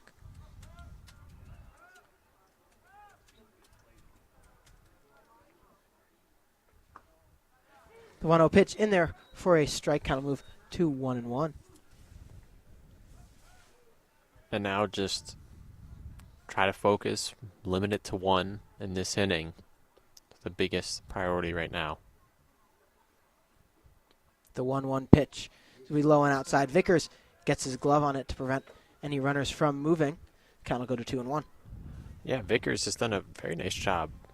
Throwing out 2 runners, trying to make some picks behind the plate there, helping out his pitcher. Yeah, Vickers definitely having an impressive day out there. As a 2-1 pitch is sent over to Mita. Mita going to make the throw over to Salvioni in time. Will be the 3rd out of the inning. So the Dragons pick up 1 in the top of the 5th inning, now leading 5-2 over the Falcons. Falcons looking to pick up a few runs here in the bottom of the 5th. Make sure to come back and check that out after this quick break. Don't go anywhere. You're listening to BGSU Baseball on WBGU 88.1 FM.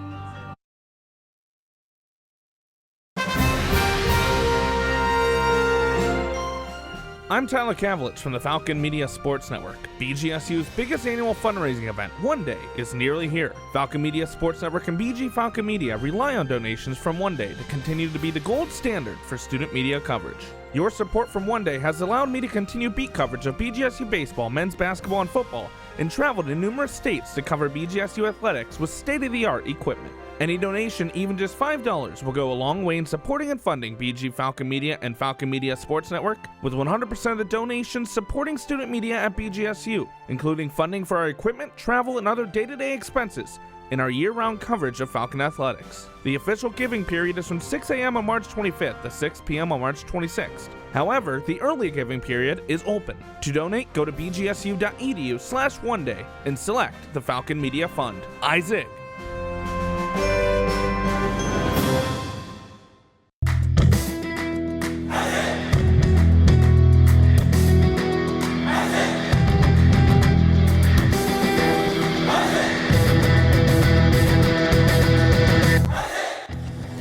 Don't have time to tune into a BGSU sports broadcast? Falcon Media Sports Network will have you covered with live updates of home BGSU athletic events. To follow along, head over to @BG_FMSN on Twitter X.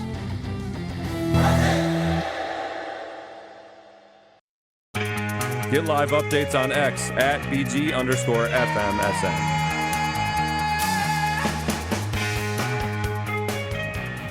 Bottom of the 5th inning here at Stellar Field. Noah Seeley alongside Adam Duffin. Dragons pick up a run in the top of the 5th inning, now lead 5-2. Adam, Falcons are going to have to pick up a few runs in these next couple innings to really put this game back into, give them the driver's seat once again. Yeah, and so far Bowling Green, they only have the 3 hits, but they have been able to work a couple walks in this one as well, and they got to put that combo together somehow, get runners on, and just need one sort of big extra base type hit to get them going. Once again, the Dragons have switched pitchers. We are going to have number 21, Caden Otterbacher, in for Tiffin. It's a right-handed pitcher, 6'3", 222 sophomore right-hander. We'll see Otterbacher's first pitch in there to Laird for a strike, starting off his outing well. Yeah, and this season Otterbacher has not pitched yet, making his season debut. No better time to do it than in a non-conference midweek action.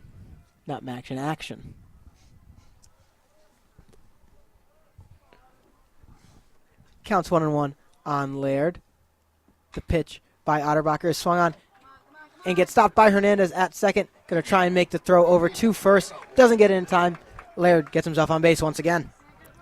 And that was an excellent play by Hernandez at second. He had to dive for that, get up quickly. Just threw it a little high, took some extra flight time to head over to first base for Adam Deichel, but very close play and good hustle to run that ball out. That one will be ruled a single for Laird. So Laird gets that hit that he almost had in that second inning. Also will be his first hit of the season, as Scheider fouls one off early. Count goes to 0-1. And a big difference with the new turf field as well is you're not going to have as many unpredictable bounces when hitting a chopper right by the plate. Not going to have anything immediately take a almost 45-degree turn on a chopper. As Laird takes off to second, he's going to get there no problem. Otterbacher might have tipped kind of his motion there, and Laird picked it up and got right over there to second. Yeah, and Rui didn't even bother to throw that one. It was pretty much a guarantee that Laird would get there safely. So good job there. No outs. Able to convert off an infield single and get a runner in scoring position quickly. The 1-1 pitch to Scheider is fouled back. Laird did get on in that second inning by error, we mentioned, but he ended up being that third out as he was caught stealing in the middle of a rundown. So he does get a little bit of redemption there, gets the stolen base.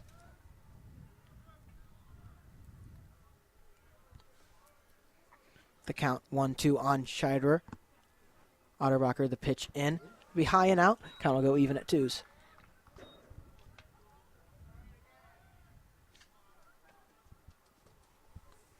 One thing that is important to mention that Tyler Kavlitz has been keeping track of is when BGSU leads in hitting, they are leads or ties in hitting, they are undefeated. But when the other team has more hits than the Falcons, they have lost every single game. Tiffin currently at 10 hits to BGSU's 4, so something to keep track of.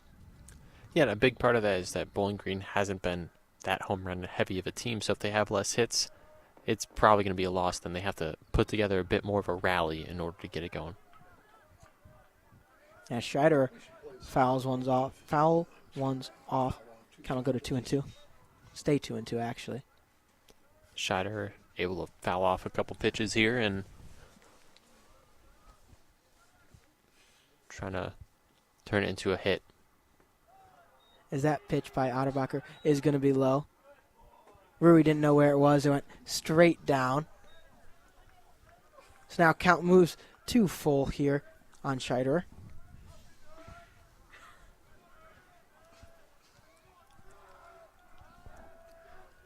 Otterbacher comes set. The 3-2 pitch to Scheider is swung on and lined down the first base side. Clark gets a hold of it, flips it over to Otterbacher for the first out of the inning. Laird does make his way to third. Right there, Laird. Infield single, steal, advances on a ball, hit to the right side of the infield by Scheider. And now a perfect time. You have Sam Seidel. You can make the case he's your best hitter coming to the plate. Or most people would say he's the best hitter for Bowling Green. So a perfect opportunity for him to get a runner in, and with Seidel's speed. So good opportunity here for the Falcons. Falcons definitely need to pick up a run sooner rather than later. The 0 pitch to Seidel is low for a ball. Count will start 1-0.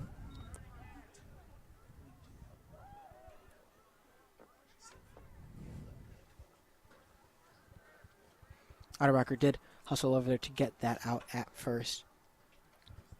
The 1-0 pitch is going to be inside for a ball. Count will move 2-0.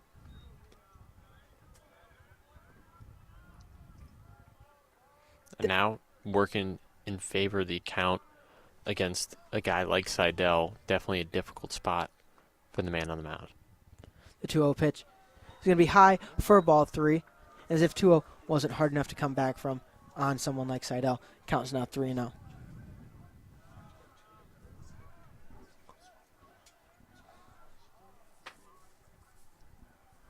Otterbacher comes set. The 3-0 pitch is going to be low and outside for ball 4. So Seidel will make his way to first, and Falcons will have runners on the corners. Yeah, Otterbacher did not want anything to do with Sam Seidel, and Seidel now continues to move up 16 walks this season, leading Bowling Green. Seidel now has a walk, a single, and a double in this game. Kind of doing it all for the Falcons here.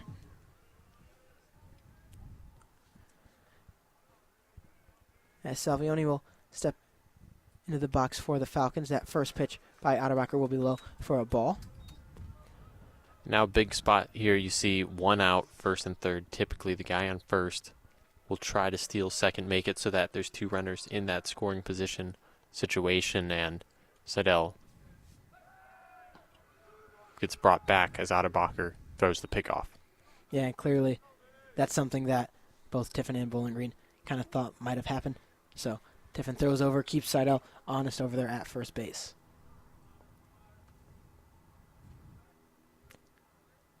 Otterbacher comes set. The 1-0 pitch to Salvioni is going to be swung on. Kind of move to 1-1.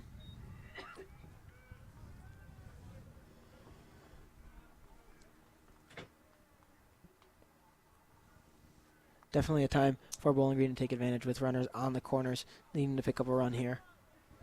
It's another pick back to first base. A little bit of movement over there by Laird at third.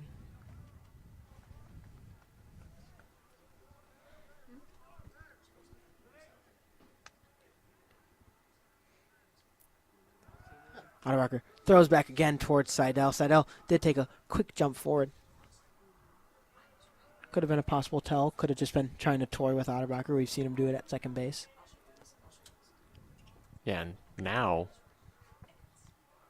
3 pickoff attempts. As another pickoff over is going to get Seidel going. As Laird's going to make his way home. And he's going to get in there in time. Seidel makes his way to second too. So the Falcons use the rundown play perfectly. Laird's safe at home, Seidel's safe at second, and the Falcons pick up a run. Scores now 5-3, Dragons leading. And right there with a guy like Seidel, he's fast enough to dance around between the pickoff situation and right there able to set up Laird to get home. Alex Laird had 2 stolen bases in this inning so far, stole second, and now has stolen home. The 1-1 pitch is going to be swung right up the middle by Salvioni. Picked up by Hernandez. Seidel slides right back in there to second to prevent a double play, but 2 outs here for the Falcons. Luckily, they did pick up that run on that rundown, so no harm, no foul in that sense. Yeah, Hernandez staying close to second, was trying to hold Seidel on a little more, and perfectly there to take a hit away from Salvioni. Yeah, and that's semi-similar to what happened in the earlier innings where he did get that quick little hit and kind of took a second to get back up, but that time it worked out in his favor as the ball came right to where he was being ready to possibly pick off Seidel. Count moves to 1-0 on Mida. As Otterbacher comes set. The next pitch in there for his strike, evens the count up at 1-1. Mida struggling today, has 1 strikeout and an out towards first base.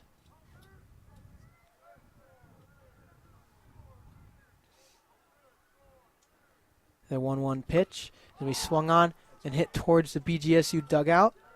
Patelis over there is going to make the snag for the 3rd out of the inning. So the Falcons do leave Seidel stranded out there at second base, but pick up a run in the 5th inning. Score is now 5-3. Dragons lead the Falcons. So we'll be back here for the top of the 6th inning after this quick break. Don't go anywhere. You're listening to BGSU Baseball on WBGU 88.1 FM. I'm Nate Henners from the Falcon Media Sports Network. BGSU's biggest annual fundraising event, One Day, is nearly here. Falcon Media Sports Network and BG Falcon Media rely on donations from One Day to continue being the gold standard for student media coverage. As the Falcon Radio Operations Manager, Falcon Media has allowed me to gain real broadcasting experience, from hosting shows on air to producing live sports broadcasts and managing and programming a radio station. Any donation donation, even just $5, goes a long way in supporting and funding BG Falcon Media and the Falcon Media Sports Network, with 100% of donations supporting student media at BGSU, including funding for our equipment, travel, and other day-to-day expenses in our year-round coverage of Falcon athletics. The official giving period is from 6 a.m. on March 25th to 6 p.m. on March 26th. However, the early giving period is open. To donate, go to bgsu.edu/oneday and select the BG Falcon Media Fund.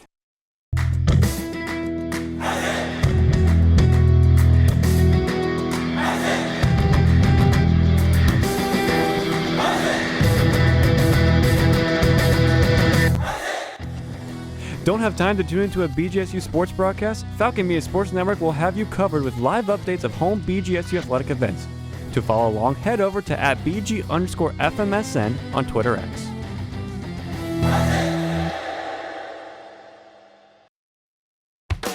Listen to the Zig Zone Sundays from 4 to 6 on WBGU 88.1 FM. Top of the sixth inning here at Seller Field as the Tiffin Dragons lead BGSU 5-3. Noah Seeley alongside Adam Duffin. Adam Falcons do pick up a run in the bottom of that fifth inning on that double steal by Laird and Seidel. What do you think of that play? Yeah, it was definitely a smart play there. I don't know if that was exactly their intention. It looked like Seidel was kind of thrown off by the fourth pickoff attempt that Adebacher made there, but it worked out and Bowling Green got a run out of it. Popacek stays in the ball game to go another inning, as he does start off with 2 straight balls on Miller. The 2-0 pitch is going to be in there and swung on by Miller deep in between left and center. Mo Tice is going to make his way underneath it for the first out of the inning. Yeah, right there, it looked like that one almost had a chance to get in the gap for a moment, but had a little more hang time, and Mo Tice able to easily get there quick out to help get your pitcher going. Different players in the outfield. Chopin and Mo Tice might not have had any in-game experience being in left and center together, still able to work it out and figure out who was able to call who off. The 0-0 pitch is in there for a strike on Katie.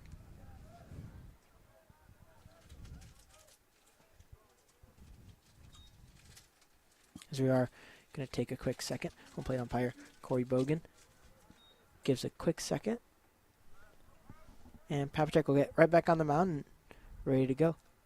As he comes set, the 0-1 pitch is in there and fouled towards the right side, towards the concession stand, where you can get the Stellar Field famous tube steaks. I don't know if you've had one yet, Adam. Not yet, but I need to. I need to learn the ways. Keep in mind, I am only a freshman, so. That is fair. Definitely will need to get you one of those at some point. As the 0-2 pitch by Papacek is in there for a ball. Count will move to 1-2.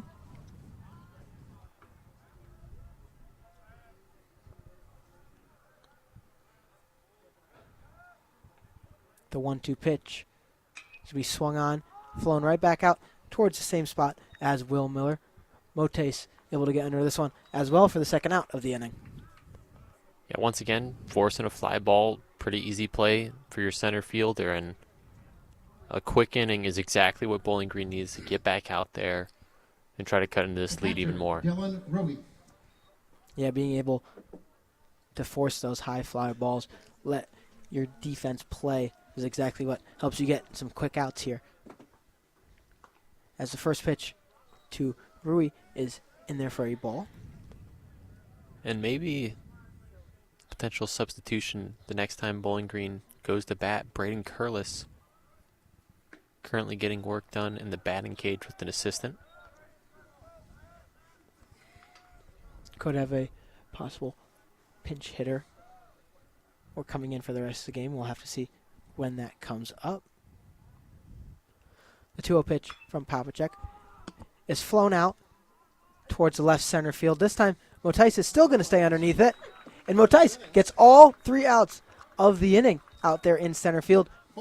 Dragons go down 1-2-3 at the top of the 6th inning. We'll be right back to give the bottom of the 6th inning here as the Falcons try and even this game up. Score currently 5-3. Dragons leading the Falcons. Don't go near. You're listening to BGSU Baseball on WBGU 88.1 FM. I'm Gavin Gill from Falcon Media Sports Network. BGSU's annual fundraising event, One Day, is nearly here. Falcon Media Sports Network and BG Falcon Media rely on donations from One Day to continue to be the gold standard for student media coverage. Getting a chance to work with other students who are just as passionate about creating content about sports and Falcon athletics outside of the classroom setting has been the experience of a lifetime. Any donation, even just $5, will go a long way in supporting and funding BG Falcon Media and Falcon Media Sports Network, with 100% of the donations supporting student media at BGSU, including funding our equipment, travel, and other day-to-day expenses in our year-round coverage of Falcon athletics. The official giving period is from 6 a.m. March 25th to 6 p.m. March 26th. However, the early giving period is open. To donate, go to bgsu.edu/oneday and select Falcon Media Fund.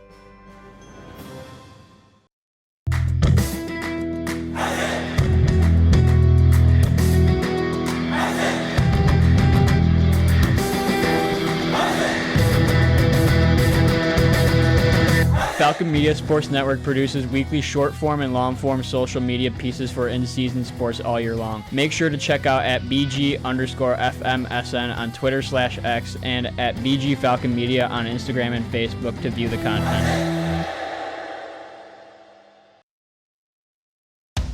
This is Falcon Media Sports Network coverage of BG Baseball on WBGU 88.1 FM. Bottom of the 6th inning here at Stellar Field as we have the 6th pitcher for the Dragons. It's going to be number 29, Keegan Phillips, the left-handed pitcher, 5'11", 174, sophomore. Yeah, Phillips, 4.5 ERA in his 2 appearances, 0-1 record, only 2 total innings, 4 strikeouts, and a walk. Phillips starts his outing with a strike and a swing and a miss by Horky. Count goes 0-2 very quickly. Horky still looking for his first hit of the day. Had a walk in the 4th inning and a strikeout in the 1st. As that pitch in there by Phillips is in there for a ball. Count moves to 1-2.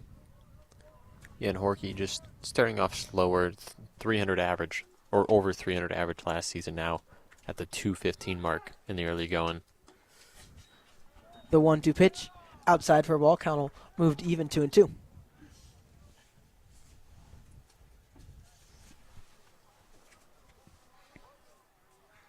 Phillips comes set.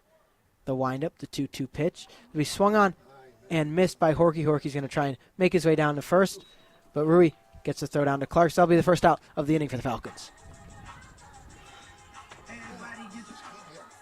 And right there, just a swing and a miss. A couple pitches that were more towards the middle of the zone, kind of hittable ones. And 6th inning, only down 2 runs. It's not panic mode, but you'd like to cut the lead sooner than later. Lance Vickers now in the box for the Falcons.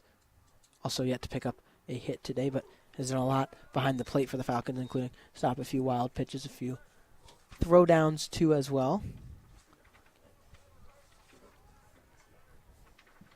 Phillips, the 0-1 pitch. Vickers sends it deep into center field, and that's going to be Scalia, who makes the diving catch out there in center field for the second out of the inning. Yeah, right there. Maybe didn't even need to dive fully, but he kind of did it just to make sure he had a good base to catch it and not land awkwardly, potentially have the ball pop out, and really could be a nice job by Phillips here to lead a quick 1-2-3. That first pitch in there to Motice will be a ball. As you mentioned, for the Falcons, Pavlicek getting in there and doing his job, getting the outs, and he ended up staying in there another inning. Haven't seen that yet from Tiffin. Have had 6 pitchers, and 1 in each inning. So maybe Phillips can break that trend and be the first one to pitch a second. Count goes to 2-0 early on Mo Tice. The next pitch is going to be outside for a ball. Moves quickly to 3-0. And now, Mo Tice, you're going to just take the pitches here. I doubt he'll swing. Maybe if it's 3-1, they'll give him a green light then, but the 3-0 pitch is going to be high, so Mo Tice will find himself at first for the first base runner of the inning for the Falcons. That'll bring up number 4, Chase Chopin, the left fielder. He was the second out in the second inning and the third out in the fourth inning, so also still looking for that first hit.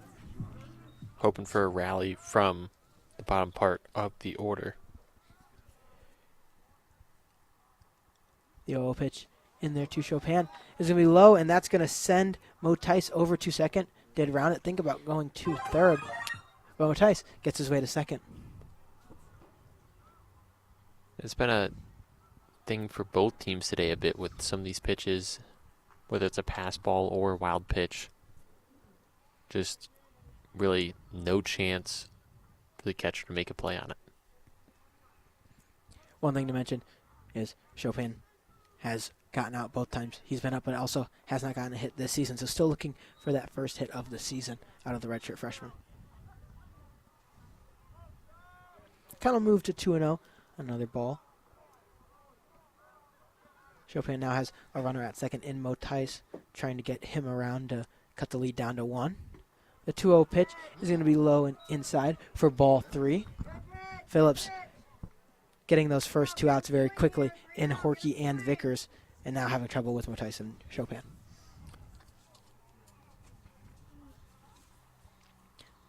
Phillips comes set. The 3-0 pitch to Chopin is going to be in there for a strike. Obviously, like you mentioned, with Mo Tice probably wasn't swinging on a 3-0 pitch, even how perfect it was. Yeah, and you wouldn't expect it in this situation either, and still a chance where a walk's very possible. Don't try to help out the pitcher. That 3-1 pitch to Chopin is going to be inside, and he will also make his way to first on a walk. So back-to-back walks by Phillips on the mound. Now runners at first and second for the Falcons as Alex Laird steps back in to the box. Did have a single in his last at-bat and ended up scoring on that double steal, whatever you want to call it, pickoff play that did not end up how the Dragons wanted it to. Yeah, now last man in the order, really capitalize in this moment. The 0-0 pitch to Laird catches him swinging. Count will go to 0-1.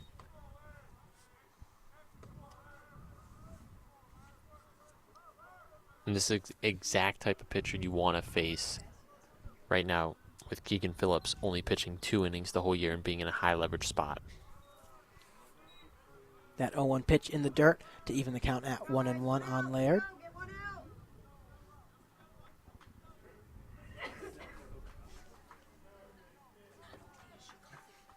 As Phillips is going to step back onto the mound.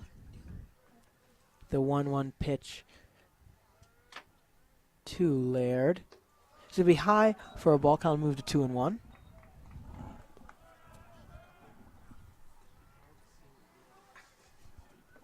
Laird also, we don't think we mentioned this, did end up picking up his first hit of the season in that 5th inning with the single.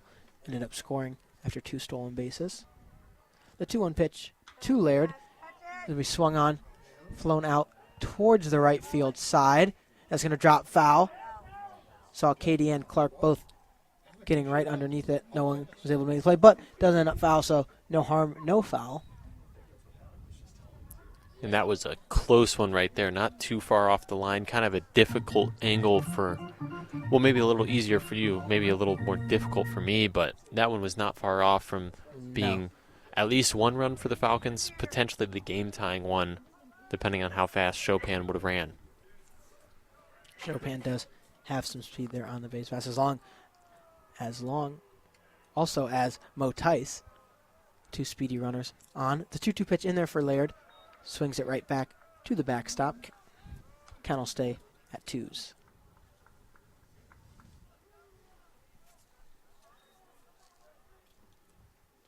Yeah, definitely anything in a gap has a big possibility to score both Mo Tice and Chopin. So we'll do it again at 2-2. Pitch in there to Laird. Laird sends it off to the right. Gets a little bit close to the brand new stadium lights, but count will once again stay at 2s.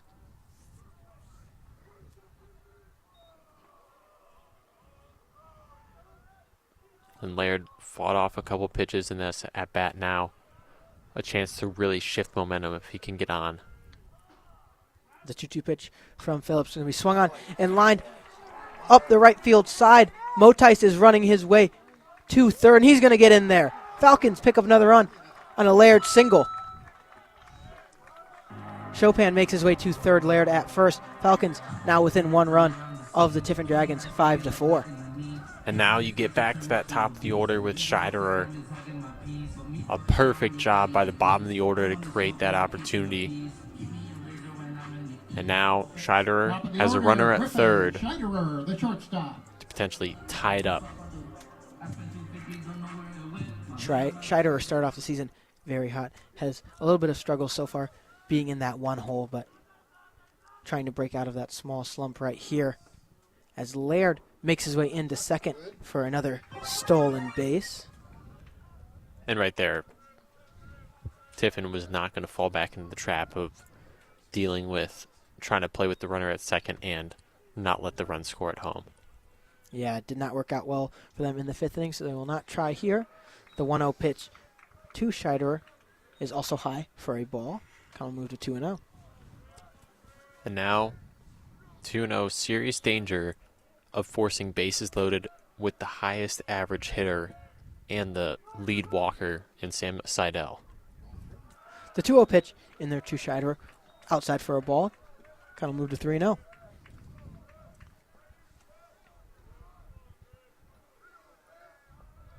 Maybe trying to push Phillips a little longer in this one. Hasn't pitched much this year, and he's already the 6th one they've used today. Is that pitch in there for a strike? Last time that Phillips had a 3-0 count, that very next pitch was a strike, so not too surprising to see that come up there. Count will move to 3-1. Phillips quickly gets set, throws it in. Scheiderer sends it down to first base. Clark's going to pick it up and make the out himself. So the Falcons leave 2 more runners on base, do pick up 1 in the bottom of the 6th, now only trailing the Dragons by 1 with a score of 5-4. We're going to take a quick break, and when we come back, we'll be back for the top of the 7th inning as we see the Dragons get ready to hit. Don't go anywhere. You're listening to BGSU Baseball on WBGU 88.1 FM.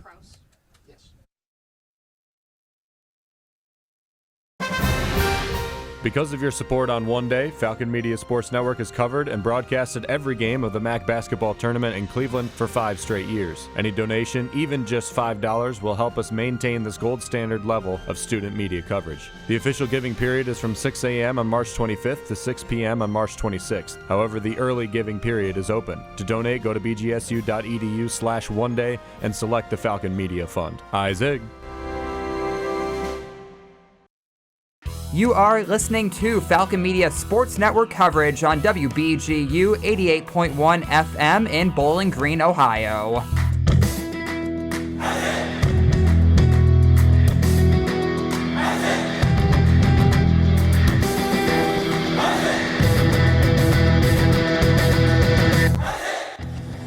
Don't have time to tune into a BGSU sports broadcast? Falcon Media Sports Network will have you covered with live updates of home BGSU athletic events. To follow along, head over to @BG_FMSN on Twitter X.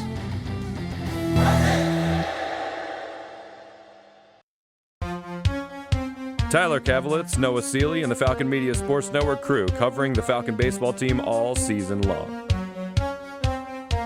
Top of the 7th inning here at Stellar Field as the Falcons pick up 1 run in the bottom of the 6th to cut the lead down to 1. Score currently Tiffin Dragons 5, your BGSU Falcons at 4. No Seeley alongside Adam Duffin. As we do have another pitcher into the ballgame for the Falcons, it is going to be number 27, Luke Kraus. Adam, you want to give us a little bit about Kraus?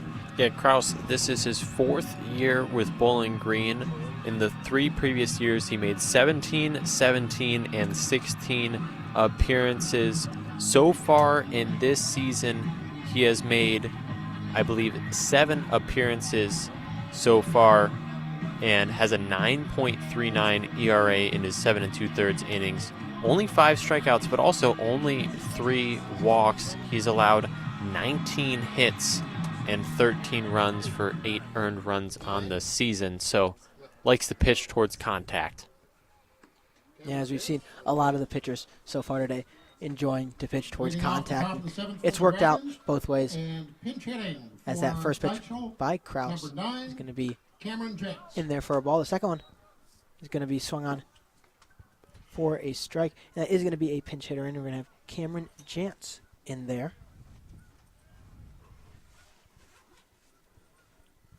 His first appearance of the day.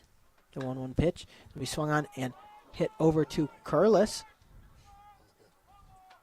They are going to say it hit Jantz in the box. One thing that we didn't get to mention, Braden Curlis is now over there at third base, so we can happily say that Larry, Curley, and Mo are all in at the same time.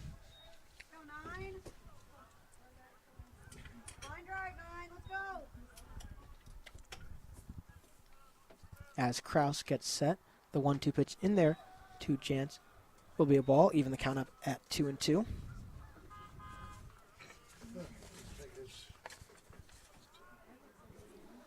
Kraus looking to get his outing started. The 2-2 pitch in there on Jantz, called strike 3. Kraus catches him looking for the first out of the inning. Yeah, right there. Good job against a hitter in Cameron Jantz, who has had some success in limited time this season, but good pitch on the outside part of the plate. Got him looking.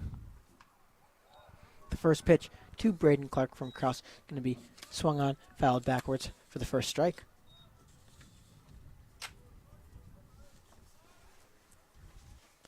As you mentioned, Kraus only having 5 strikeouts on the season does bump it up to 6 there.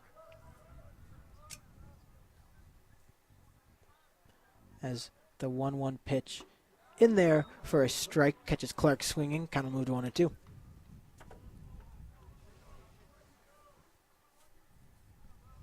And you can really just feel the momentum almost shifting. As will definitely be a momentum shifter.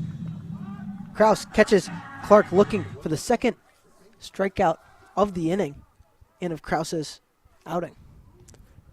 Yeah, Clark definitely not happy with the call there. Kind of looked towards the dugout, slow walk back, but 2 times in a row where Kraus has gone on the outside part of the plate and tricked the batter. Back-to-back strikeouts looking for the Dragons, as Kraus is going to pick up this ball and throw it right over to Salvioni. Salvioni makes the snag. What a play between Kraus and Salvioni to get the third out of the inning on Patelis. So Dragons go down 1-2-3, and the Falcons look to tie this ball game up in the bottom of the 7th inning. When we come back after this short break, don't go anywhere. You're listening to BGSU Baseball on WBGU 88.1 FM. Sing along with us as we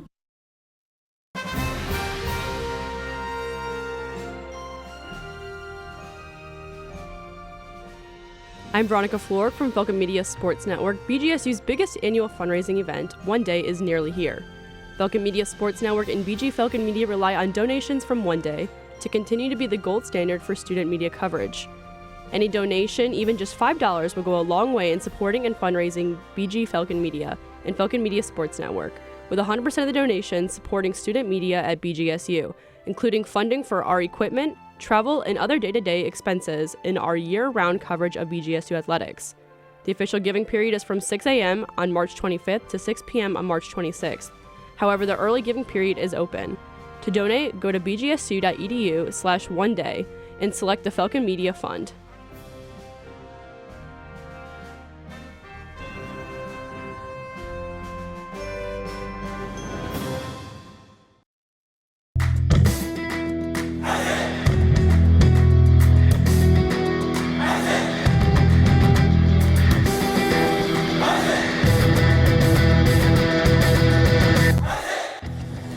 Don't have time to tune into a BGSU sports broadcast? Falcon Media Sports Network will have you covered with live updates of home BGSU athletic events. To follow along, head over to @BG_FMSN on Twitter X.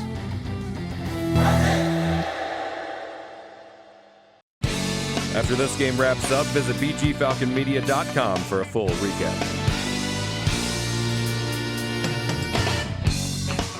Bottom of the 7th inning here at Stellar Field, as the Falcons just went 1-2-3 on the Tiffin Dragons in the top of the 7th inning. Noah Seeley alongside Adam Duffin. Adam, new pitcher in for the Tiffin Dragons, Andrew Bailey's. Do you want to give us a little bit about Bailey's? Yeah, Andrew Bailey's 6 foot, 187 pound senior. He's a lefty pitcher from Tippecanoe High School and Troy, Ohio.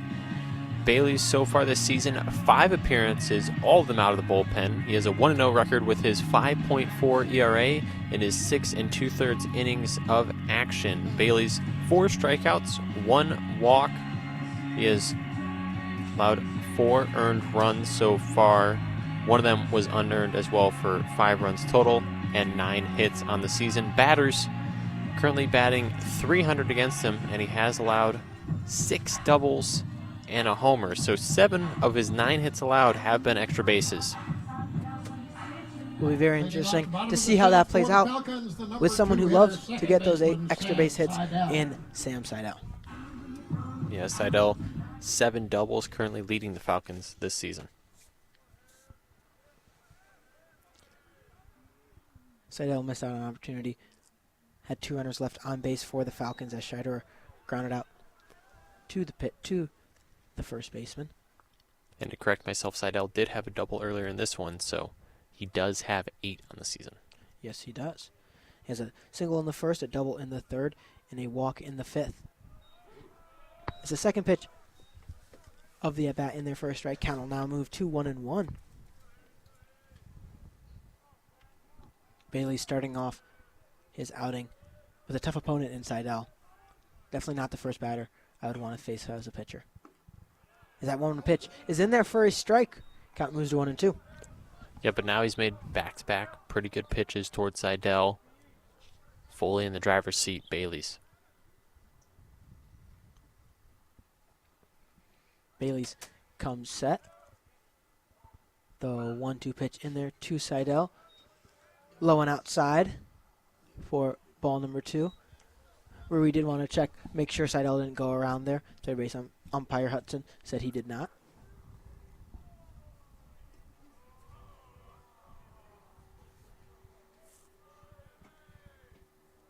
The exact type of guy the Falcons want to be a rally starter. The 2-2 pitch from Bailey's is fouled back by Seidel. Kind of remain the same at 2s. Yeah, and definitely, as you mentioned, the person the Falcons want up to start a small little rally here in the bottom of the 7th inning. Only down 1 run. Falcons have been clawing back from the 5th and 6th inning, just slowly getting run by 1 back.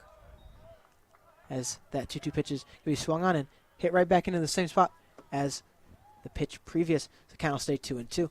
One thing that did make a difference, we kind of talked a little bit about it during Laird's at-bat in last inning, but multiple Falcons are doing a good job of making at-bats go longer, but it doesn't really make a difference when the Dragons are pitching a different pitcher every single inning, so you don't have to worry about pitch count. As another foul ball back by Seidel.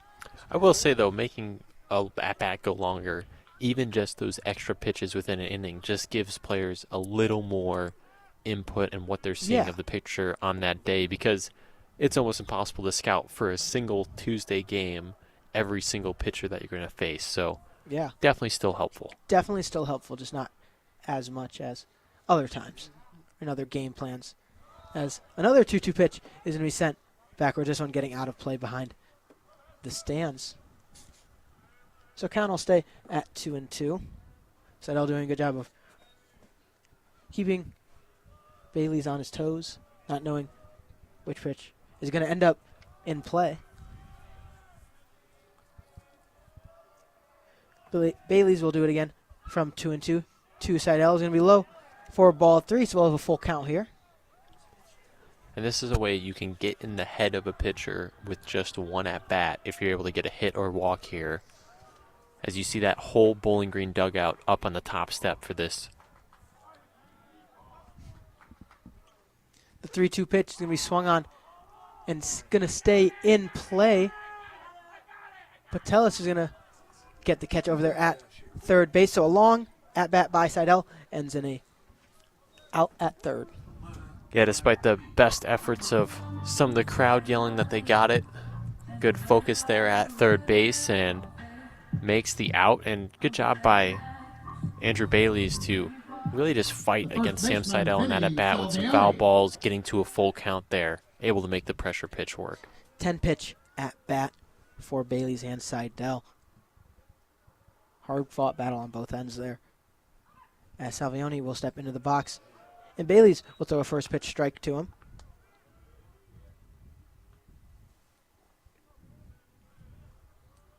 Salvioni was definitely doing a little bit better from the one spot than he has been the three spot so far.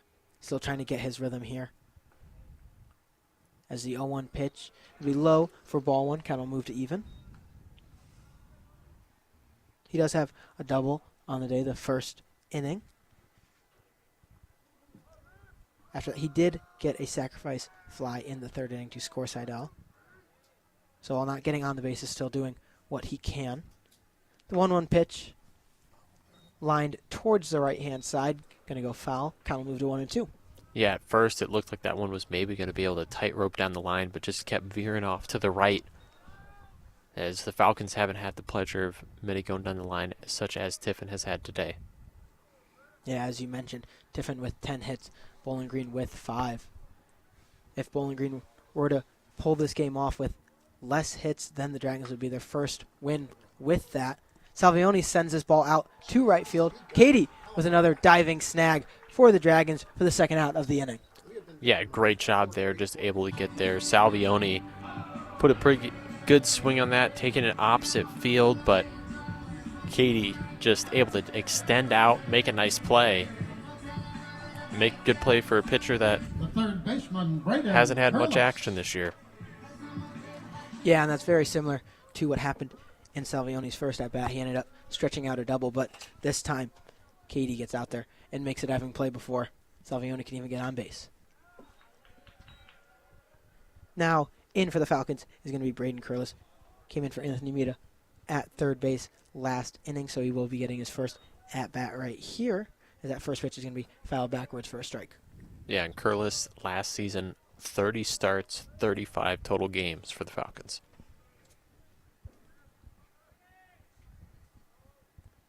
The 0-1 pitch to Curlis is outside for a ball.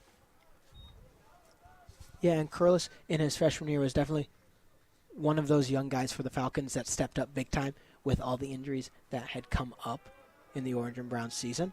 So he deserves his shots, and getting one now here as the 1-1 pitch is in there for a strike. Count will move to 1-2. Yeah, and it's something you see with every baseball team in existence.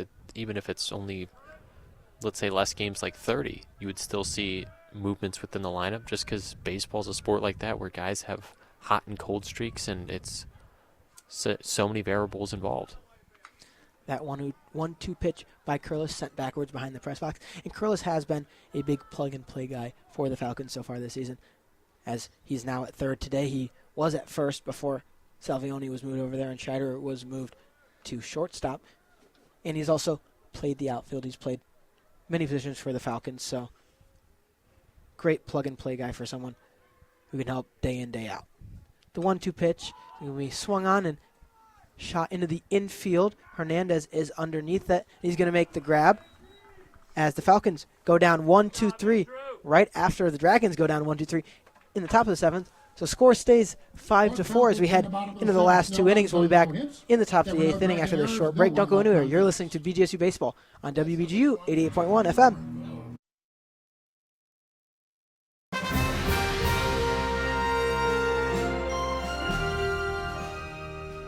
I'm Adam Duffin from the Falcon Media Sports Network. BGSU's biggest annual fundraising event, One Day, is nearly here. Falcon Media Sports Network and BG Falcon Media rely on donations from One Day to continue to be the gold standard for student media coverage. As a women's basketball beat, Falcon Media has allowed me to gain broadcasting experience, as I have announced 20 sporting events and written 30 articles as a freshman. Any donation, even just $5, will go a long way in supporting and funding BG Falcon Media and Falcon Media Sports Network, with 100% of donations supporting student media at BGSU, including funding our equipment, travel, and other day-to-day expenses in our year-round coverage of Falcon athletics. Official giving period is from 6 a.m. on March 25th to 6 p.m. on March 26th. However, the early giving period is open. To donate, go to bgsu.edu FalconMedia.com/oneday and select the Falcon Media Fund.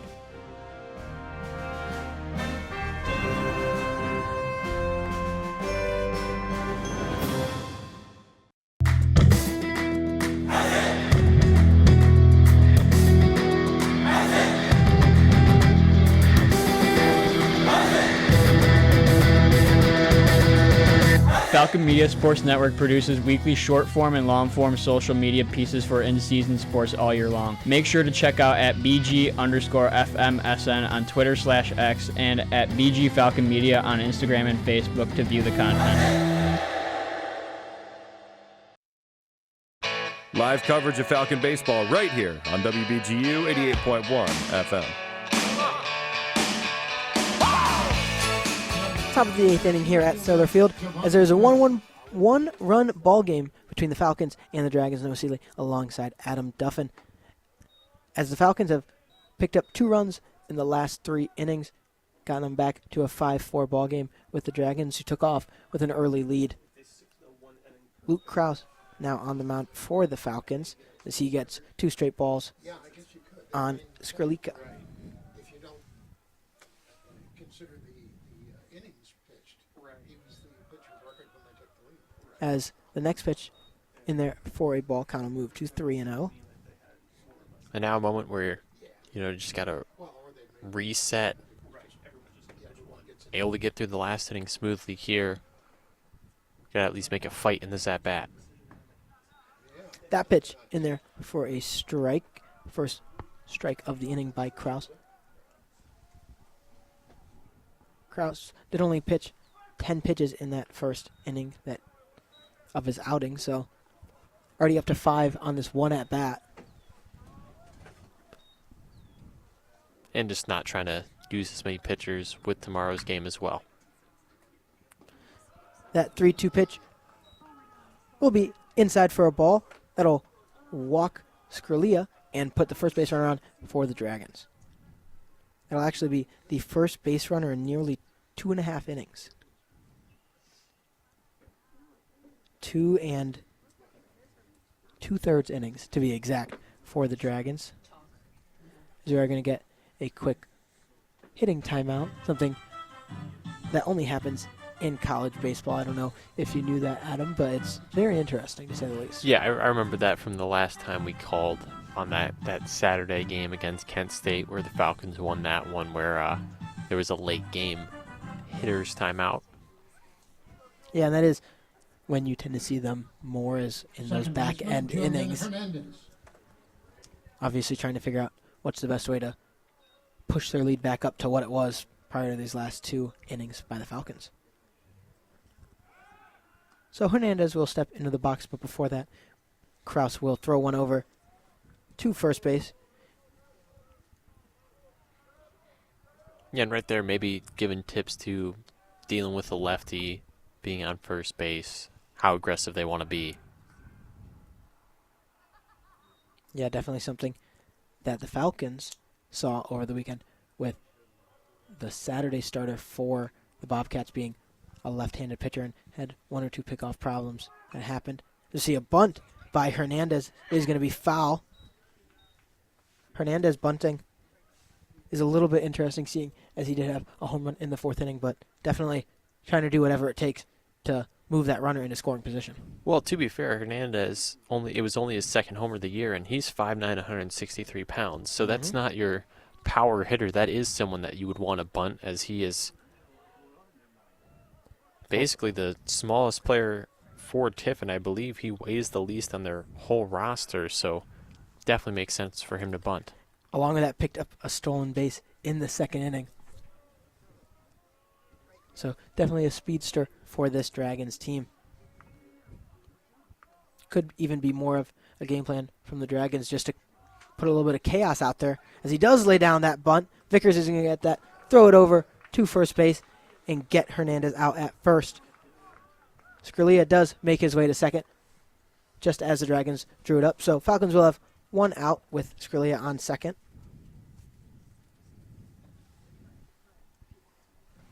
Good job there by Vickers. The shortstop, Gavin Marcelli. Able to get it to first in a promptly manner, and 1 out, still time for Krause to put a 0 on the board in this inning.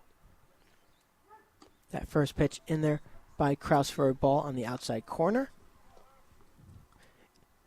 And obviously the Dragons are leading, but their goal is to be up by more, give themselves a little bit more cushion going into these back end innings.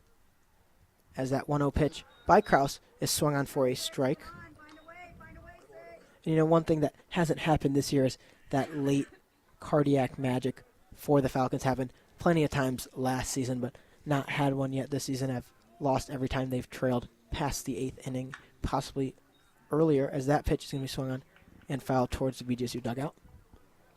Yeah, that's another thing where baseball, it is, you know, luck is involved at times too with that in late innings, and so far Bowling Green hasn't been able to muster a late comeback.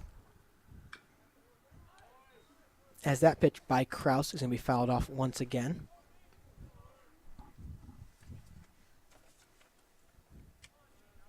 Marceric gets the count 2-1-2.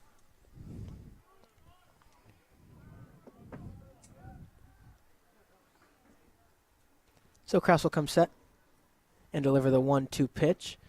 And that'll get Marceric swinging for the second out of the inning. Just a big strikeout there. You strike him out, can't let him get the third on any sort of ground ball or anything like that. And now, 1 out away from putting another 0 on the board. That'd be 3 consecutive innings without Tiffin scoring, where they had scored in 4 of the first 5. As we will have a pinch hitter coming in for the Dragons. Still waiting to see that number.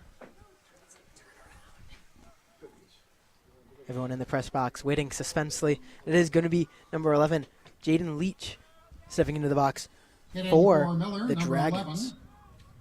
11, Jaden Leach. So Jaden Leach will step into the box for the Dragons and try and pull off a 2-out rally here for the Dragons. So that first pitch in there by Kraus is a strike.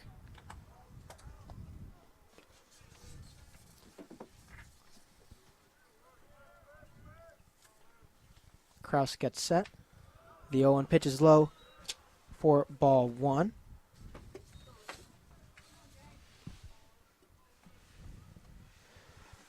As Jaden Leach has played in 11 games, started in 6. It's a 167 batting average, 24 at-bats, 4 hits.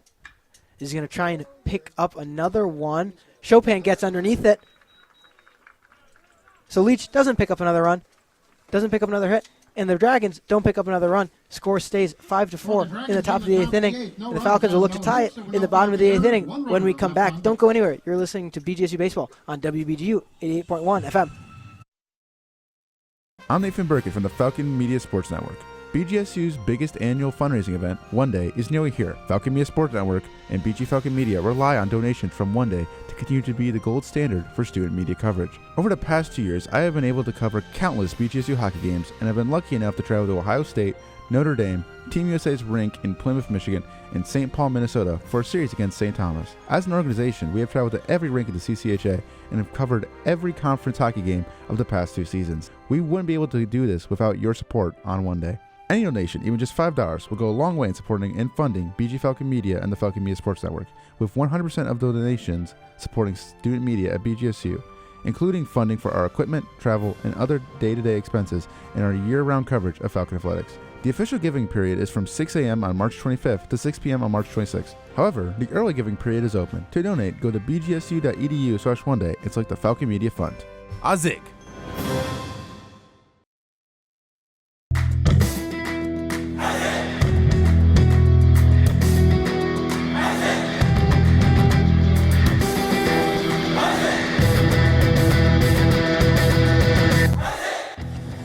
Don't have time to tune into a BGSU sports broadcast? Falcon Media Sports Network will have you covered with live updates of home BGSU athletic events. To follow along, head over to @BG_FMSN on Twitter X.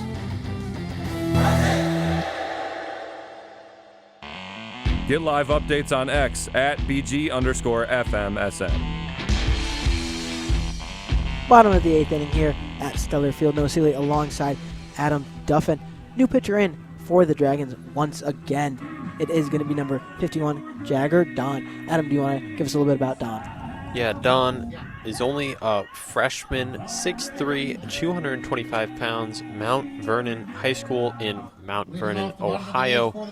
And Jagger Don, one inning pitched out of the bullpen. He allowed one hit, did not have anything else. That hit was a double. We'll see how he does today as Horky takes that first pitch by Don out over towards the bullpen for the Falcons, which you will see number 20, Kate Arn, warming up over there. It does sound like Kate Arn will be coming in for the Falcons next inning, but we'll worry about the bottom of the 8th inning here for now as Horky sends another ball foul for the second strike of the at-bat. Yeah, that first one, he was early on it, really hit it well down left field, but foul. And now really trying to just stay in it as he takes a ball there. Yeah, was a ball, but was a little bit close for my liking personally on an 0-2 count. As the 1-2 pitch is going to be in there, Horky is going to send this one deep into left field, and that'll get into the trees. Horky ties the ball game up for the Falcons in the bottom of the 8th inning, 5-5. You were just talking about late game heroics and how the Falcons haven't had that this year. Zach Horky, you could tell by the first foul ball, he could see the ball well off of Jagger's hand, and there just crushed that one to left field. Everyone almost knew that was going to be gone immediately. Horky picks up his 3rd home run of the season. One thing that most people know Horky for is a power hitter. Actually doesn't have as many home runs as he does triples in his career, but definitely still has a power hitting stance, and right there proved it off with a home run. As Vickers tries to keep the inning going with a hit over to shortstop, and Vickers will beat it out.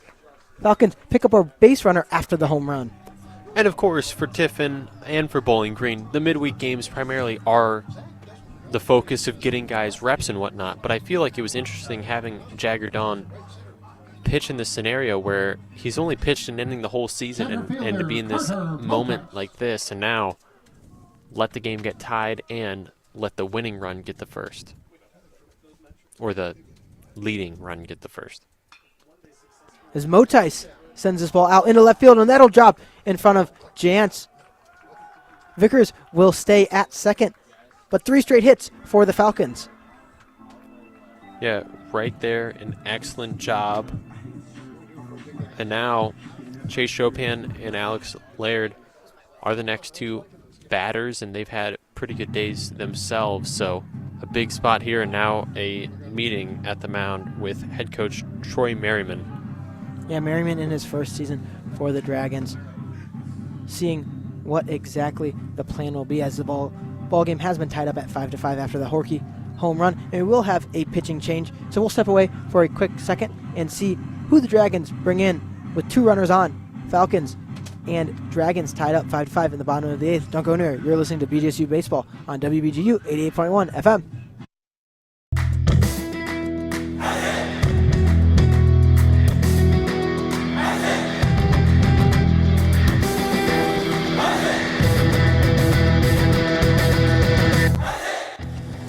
Don't have time to tune into a BGSU sports broadcast? Falcon Media Sports Network will have you covered with live updates of home BGSU athletic events. To follow along, head over to @BG_FMSN on Twitter X.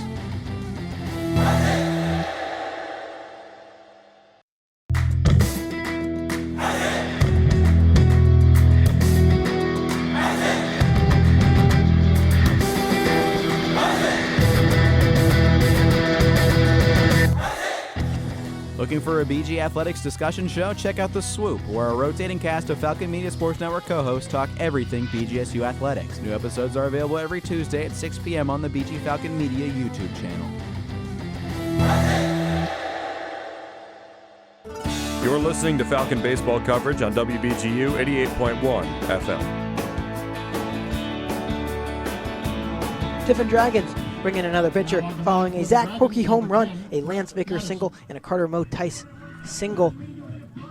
Falcons and Dragons are tied up 5-5 here in the 8th inning. Noah Seeley alongside Adam Duffin.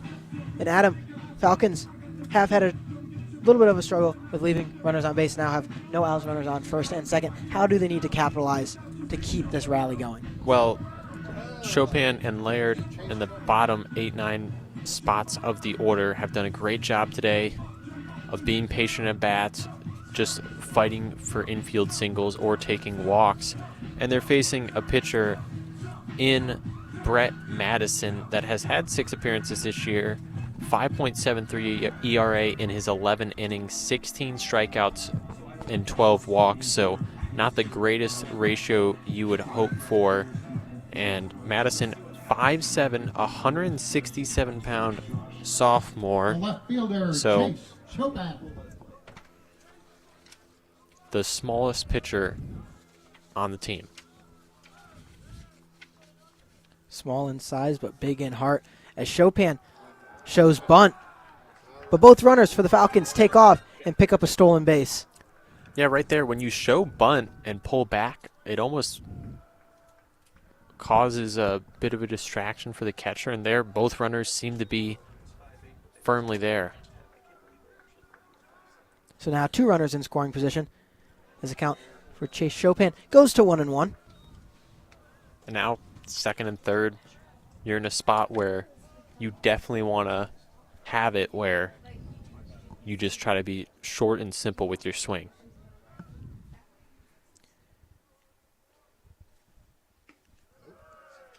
That pitch by Madison outside for a ball.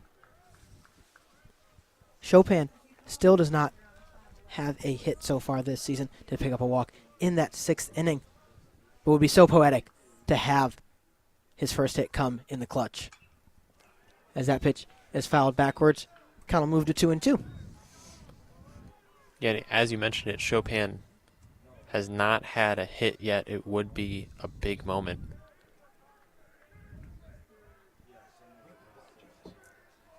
So the count will move to 2-2. The pitch by Madison. The inside and catches Chopin looking for the first out of the inning.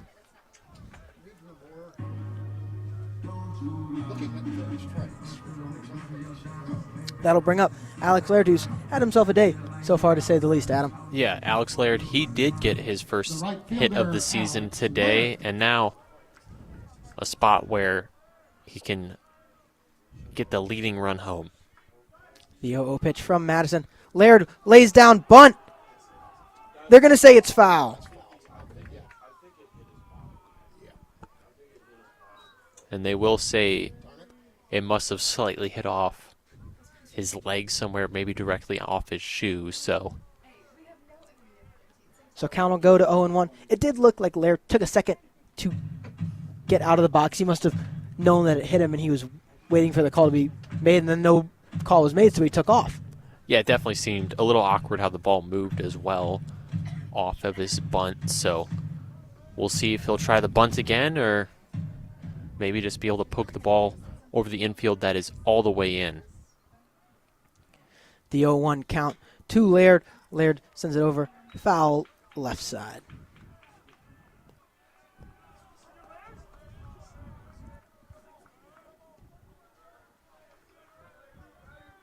So count will move to 0-2 on Laird.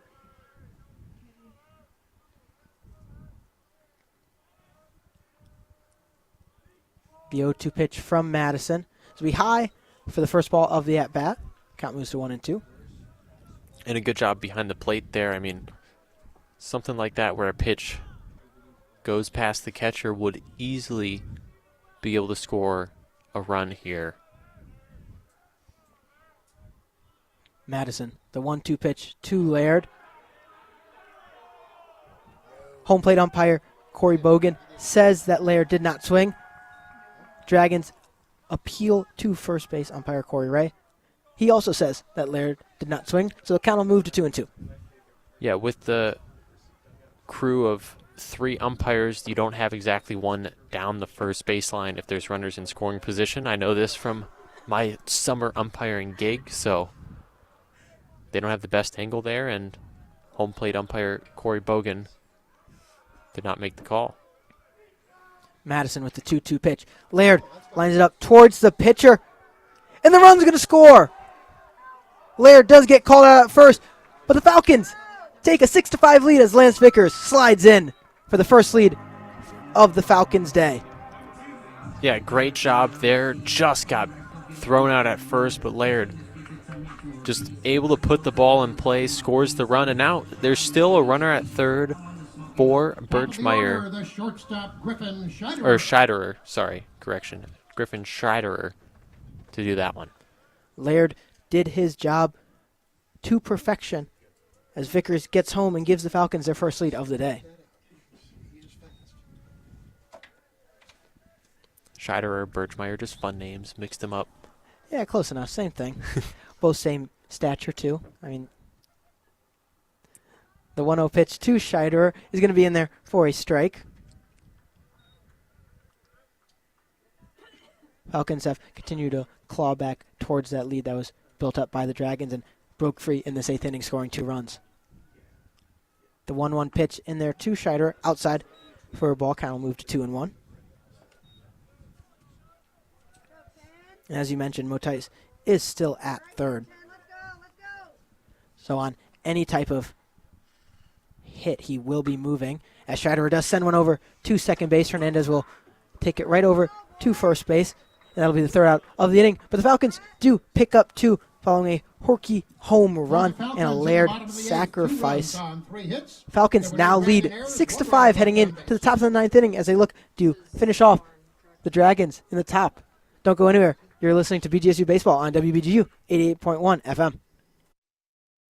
I'm Ben Korak from the Falcon Media Sports Network. BGSU's biggest annual fundraising event, One Day, is nearly here. Falcon Media Sports Network and BG Falcon Media rely on donations from One Day to continue to be the gold standard for student media coverage. As a beat for 3 sports, I am incredibly proud of Falcon Media Sports Network coverage, especially broadcasts of BGSU volleyball, hockey, and softball. It has taken myself and other members to 9 different states and had experiences at almost every volleyball arena in the Mid-American Conference and every rink in the Central Collegiate Hockey Association. Any donation, even just $5, will go a long way in supporting and funding BG Falcon Media and Falcon Media Sports Network, with 100% of the donations supporting student media at BGSU, including funding for our equipment, travel, and other day-to-day expenses in our year-round coverage of BGSU athletics. The official giving period is from 6 a.m. on March 25th to 6 p.m. on March 26th. However, the early giving period is open. To donate, go to bgsu.edu/oneday and select the Falcon Media Fund.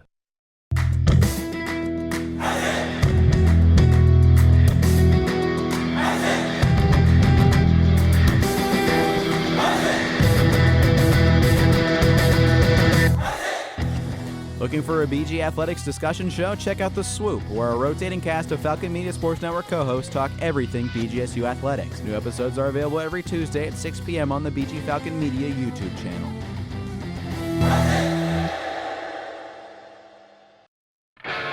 Tyler Kavlitz, Noah Seeley, and the Falcon Media Sports Network crew covering the Falcon baseball team all season long. Cade Arn steps onto the bump for the Falcons in the top of the 9th inning as they look to finish off the Tiffin Dragons after a 2-run 8th inning gives BGSU the lead. Noah Seeley alongside Adam Duffin. Adam, talk about what went through your head during that 8th inning.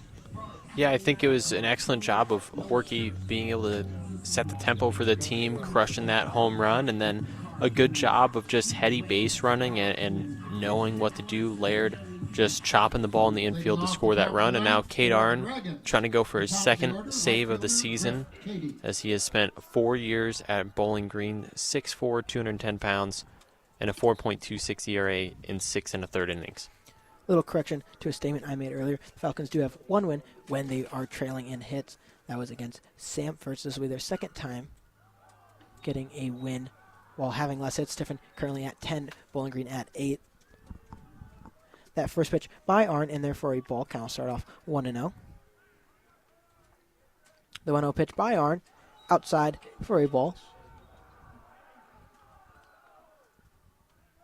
Arn needing to get control early to get this outing over with quickly. The 2-0 pitch will be in there for a strike. And Arn 6 strikeouts to 4 walks in the year in the short sample size. That pitch by Arndt in there for a strike, evens count up at 2-2.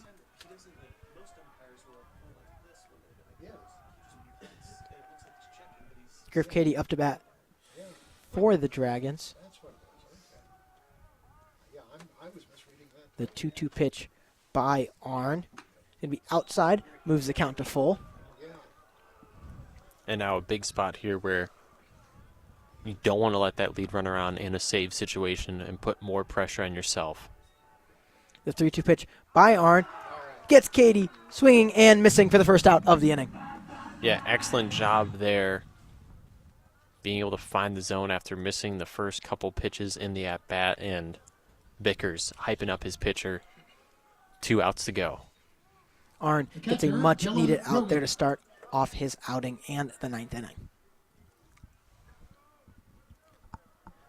So now Arn will face off against Rui as that first pitch is going to be inside for a ball. And there it missed, but it didn't miss by much. A good potential pitch to set up off of and tunnel a hitter's eyes. The 1-0 pitch in there for a strike on Rui. Rui did pick up a double in the 2nd inning. Outside of that, has been the 3rd out twice. The 1-1 pitch from Arn. Outside for a ball. Rui thought about swinging for a second, held back.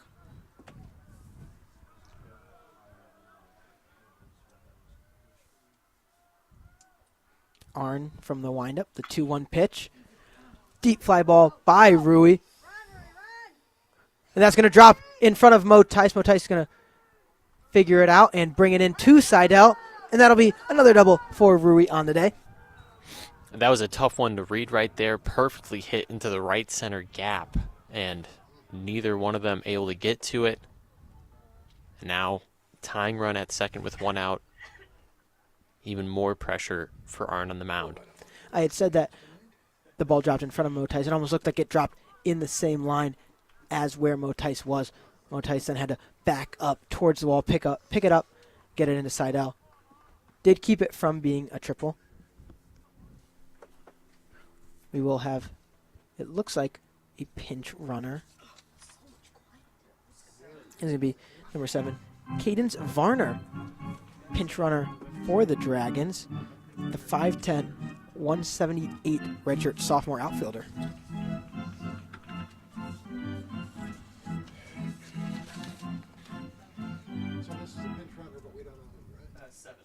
And Varner, 8 games, only started 1, and he has been used as a pinch runner most of the time, as he only has 4 at-bats this season.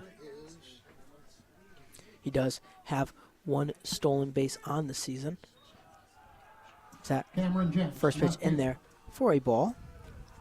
And I'd say it's too risky to steal here. Maybe if it was a tied game, you'd be willing to take the risk, but right here, down 1, can't get a silly out.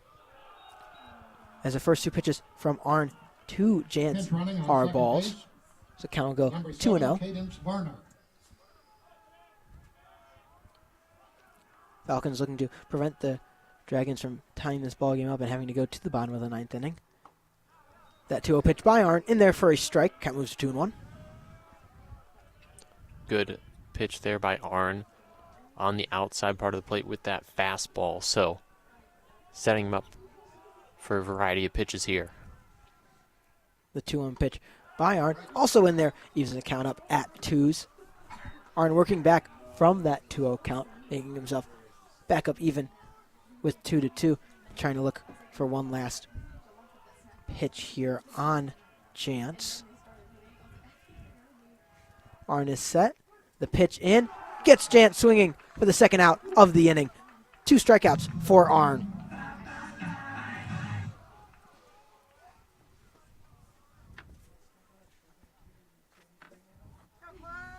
And now Arn, 2 strikeouts, allowed a double in between. A big moment here facing Braden Clark, the cleanup hitter for Tiffin. Clark does have 2 singles on the day. A single could possibly score the pinch runner out there at second. So the 0-0 pitch from Arn is low for a ball.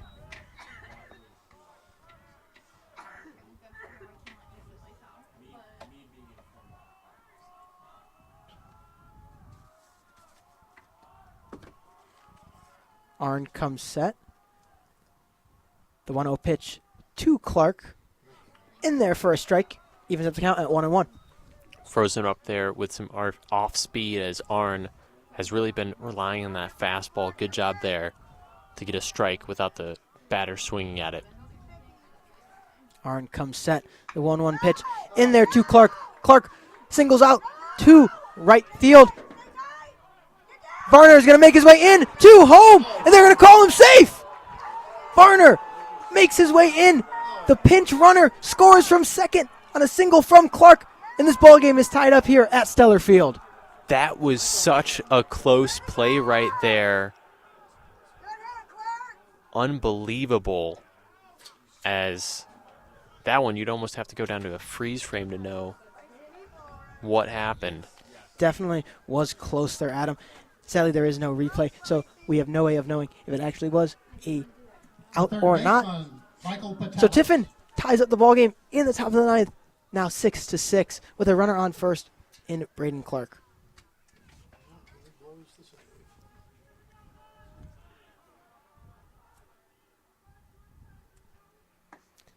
The 0-0 pitch in there to Patilis is good for a strike.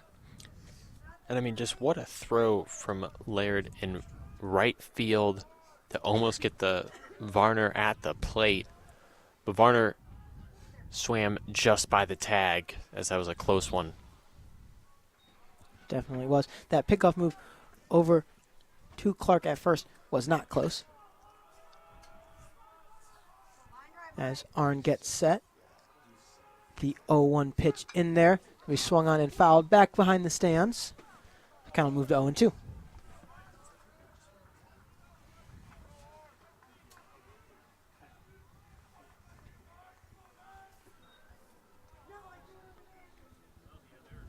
So Arn 1 strike away from ending the ninth inning.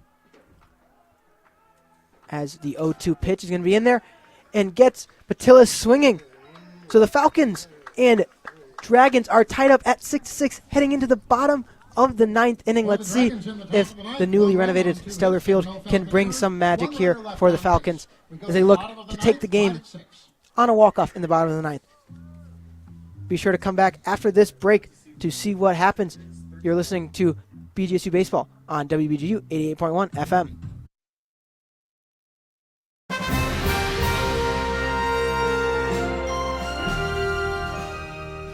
I'm Artie Brago from Falcon Media Sports Network. BGSU's biggest annual fundraising event, One Day, is nearly here. Falcon Media Sports Network and BG Falcon Media rely on donations from One Day to continue the gold standard for student media coverage. As a men's basketball beat writer, Falcon Media has allowed me to cover the MAC basketball tournament in Cleveland for 4 years in a row, being able to broadcast multiple games and cover the MAC championship games with the help of your support from One Day. Any donation, even just $5, will go a long way in supporting and funding BG Falcon Media and Falcon Media Sports Network, with 100% of the donations supporting student media at BGSU, including funding for our equipment, travel, and other day-to-day expenses in our year-round coverage of Falcon Athletics. The official giving period is from 6 a.m. on March 25th to 6 p.m. on March 26th. However, the early giving period is open. To donate, go to bgsu.edu/oneday and select the Falcon Media Fund. Isaac.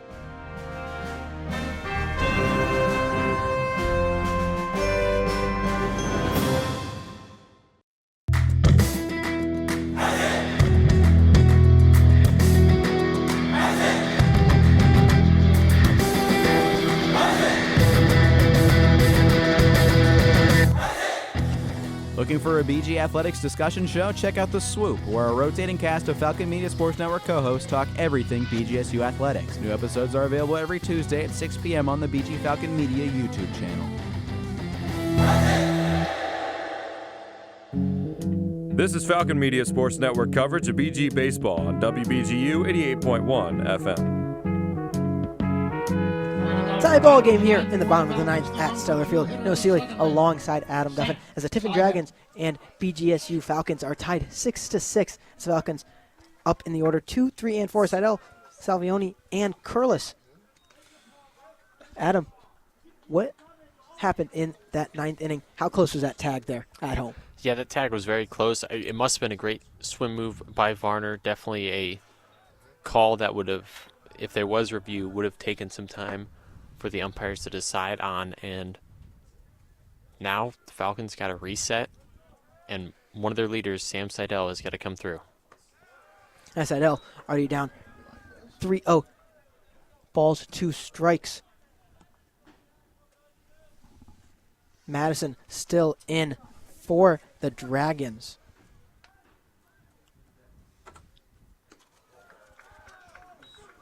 As that'll be ball 4. Seidel makes his way to first. On the first, that'll be the first time that a pitcher is going to be pitching more than one whole inning for the Dragons, as Madison is still in. Yeah, they've used 9 different pitchers today. Definitely a fun little stat to keep track of, and the road might end here with Madison no matter what. We'll see. Seidel gets on via a walk. Madison still keeping an eye on him over there at first. Throws one over.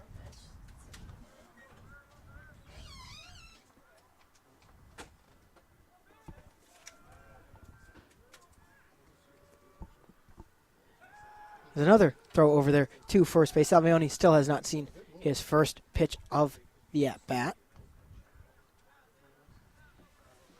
Definitely someone to keep an eye on over there at second base. If Seidel gets to second, a single could score him. The 0-0 pitch to Salvioni, high for ball 1. Right there, a couple pickoff moves, then trying to almost tempt Salvioni in a swing at that one. A high fastball, something that hitters will like immediately, seeing it out of their eye line, but too high to really do much with.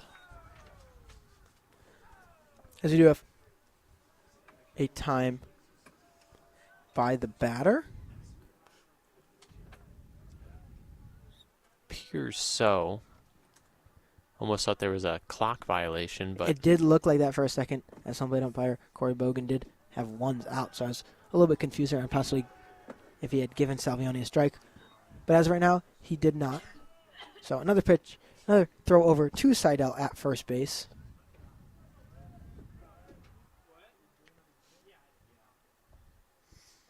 Madison comes set. The 1-0 pitch to Salvioni.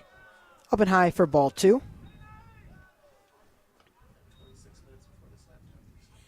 Madison definitely having a little bit of control issues so far.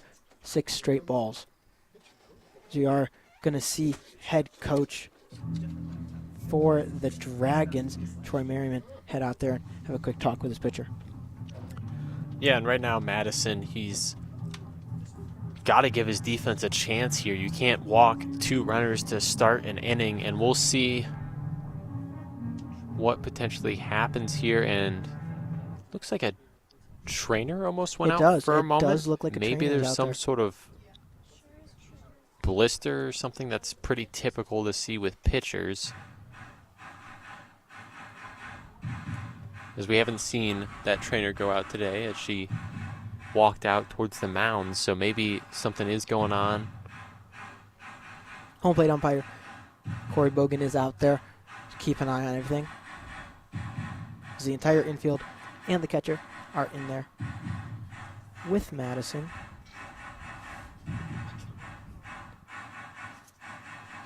Merriman's going to slowly walk away, and so is the athletic trainer. Looks like everything is fine on the mound for Madison.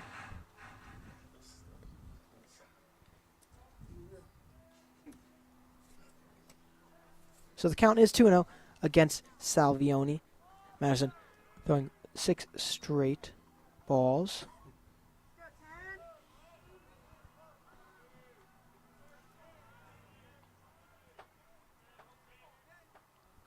Madison comes set. Another throwback over to Seidel at first base. We have seen this happen before. Multiple pitchers being very close eyes on Seidel over there at first base, even at second base when he is there.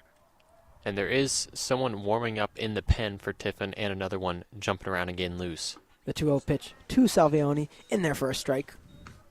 Wouldn't be shocked to see someone else coming in for Madison at this point as well. A 10th pitcher being added to the role.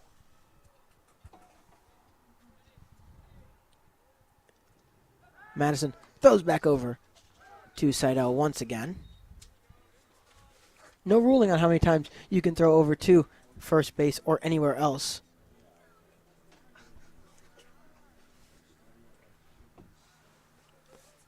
Madison now set once again. The 2-1 pitch in. Seidel gets into second safely. It was called a ball as the check swing held up there, and then Seidel gets into scoring position 3-1. So a hitter's count and a runner in scoring position. Madison is going to have to make a very good pitch here or let it be first and second. Seidel has 11 stolen bases on the season. That 12th one might have been the most important so far as he takes off for third again. Salvioni pops it out to center field. Australia gets underneath it, throws it back in to second. Seidel gets his way back to second before getting that force out there. Salvioni almost had that ball dropped in the outfield. Seidel already stealing third, gets his way to home. But now, one out, Seidel stays at second. Yeah, and Seidel has seen a lot of pitches, a lot of how Madison sets up on the mound. So got a good jump if Salvioni was able to hold. He probably would have had a good chance at being at third. And if it was a strike, it would have been a 3-2, no outs with Salvioni at the plate. Instead, a big out. And now Madison should be coming out of the game here. Yeah, head coach Troy Merriman out there did take the ball from Madison, and it looks like he is going to be taken out of the ball game. So we're going to take a quick break, and when we come back, we'll tell you who the 11th pitcher for the Dragons is. Don't go anywhere. You're listening to BGSU Baseball on WBGU 88.1 FM. You are listening to Falcon Media Sports Network coverage on WBGU 88.1 FM in Bowling Green, Ohio.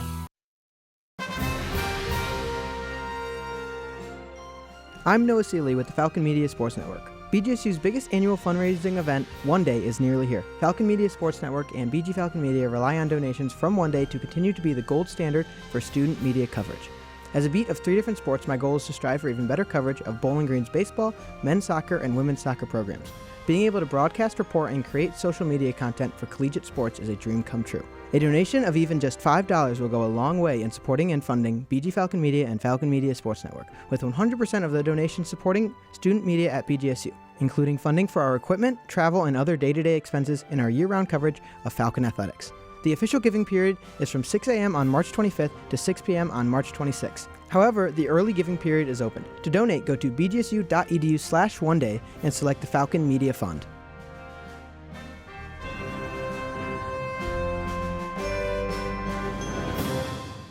After this game wraps up, visit bgfalconmedia.com for a full recap.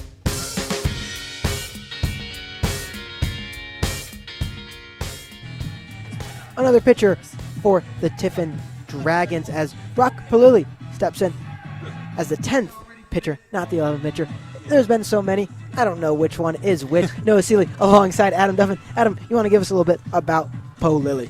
Yeah, Brock Palili. He is a freshman pitcher, right-hander on the mound, 6'2", 230 pounds, 5.87 ERA in his 6 bullpen appearances this season, 7 2/3 innings of action, 8 strikeouts to only 1 walk, 10 hits allowed. Batters have a .294 average against him. So interesting to see here how he does, as it seems like Tiffin, they may never run out of bullpen arms. No, they definitely do have there's a large roster from what I saw before the game had started. But definitely a tough position Palili is getting put into as a freshman, having to come out here in the bottom of the 9th inning and give your team a chance to go into extras.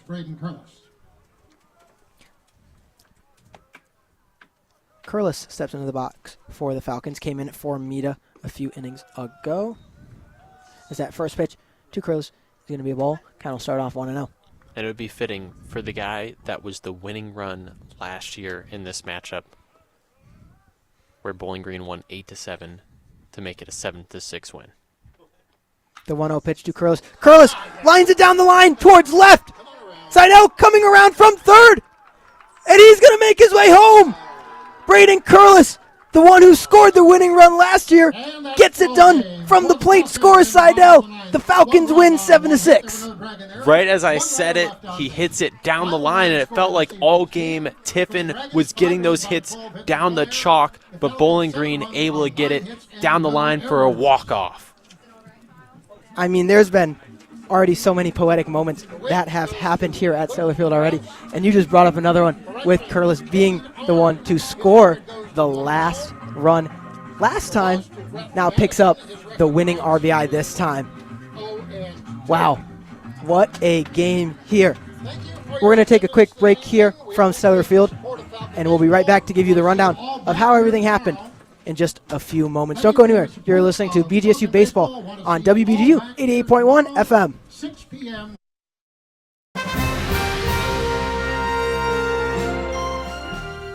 I'm Holden Ruck from the Falcon Media Sports Network. BGSU's biggest annual fundraising event, One Day, is nearly here. Falcon Media Sports Network and BG Falcon Media rely on donations from One Day to continue to be the gold standard for student media coverage. My own experience of hosting our weekly radio show, as well as our group's ability as an organization to capture so many moments and stories, would not be possible without your support on One Day. Any donation, even just $5, will go a long way in supporting and funding BG Falcon Media and Falcon Media Sports Network, with 100% of the donations supporting student media at BGSU, including funding for our equipment, travel, and other day-to-day expenses in our year-round coverage of Falcon athletics. The official giving period is from 6 a.m. on March 25th to 6 p.m. on March 26th.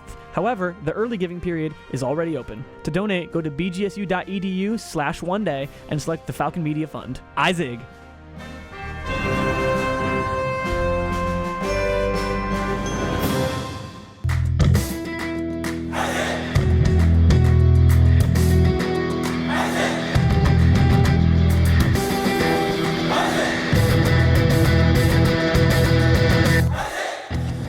Did you know Falcon Media Sports Network has video highlights of BGSU athletic events? To see all the moments from your favorite BGSU teams and athletes, head over to the BG Falcon Media YouTube channel or view them on bgfalconmedia.com. You are listening to Falcon Media Sports Network coverage on WBGU 88.1 FM in Bowling Green, Ohio. Live coverage of Falcon baseball right here on WBGU 88.1 FM. Back here at Stellar Field as the BGSU Falcons take a walk-off 7-6 victory over the Tiffin Dragons, no Sealy, alongside Adam Duffin. And Adam, that last inning came down to Braden Curlis, as you mentioned, the one who scored the winning run against Tiffin last season, scoring the winning RBI this year. Talk about what happened. Yeah, no, it's I've talked about the fun parts and the randomness of baseball, and right there, a non-conference opponent that you have faced 2 years in a row after having a long hiatus facing them. Of course, the guy that scores the winning run last year walks it off this time, and just an exciting way to get it done. Before that, Varner was able to get home for Tiffin on a nice swim move. That was a close call at the plate between Vickers making the tag. And before that, bottom of the eighth, Zach Horkey hits a home run. The Falcons get a bit of a rally going to score that second run as well with Laird.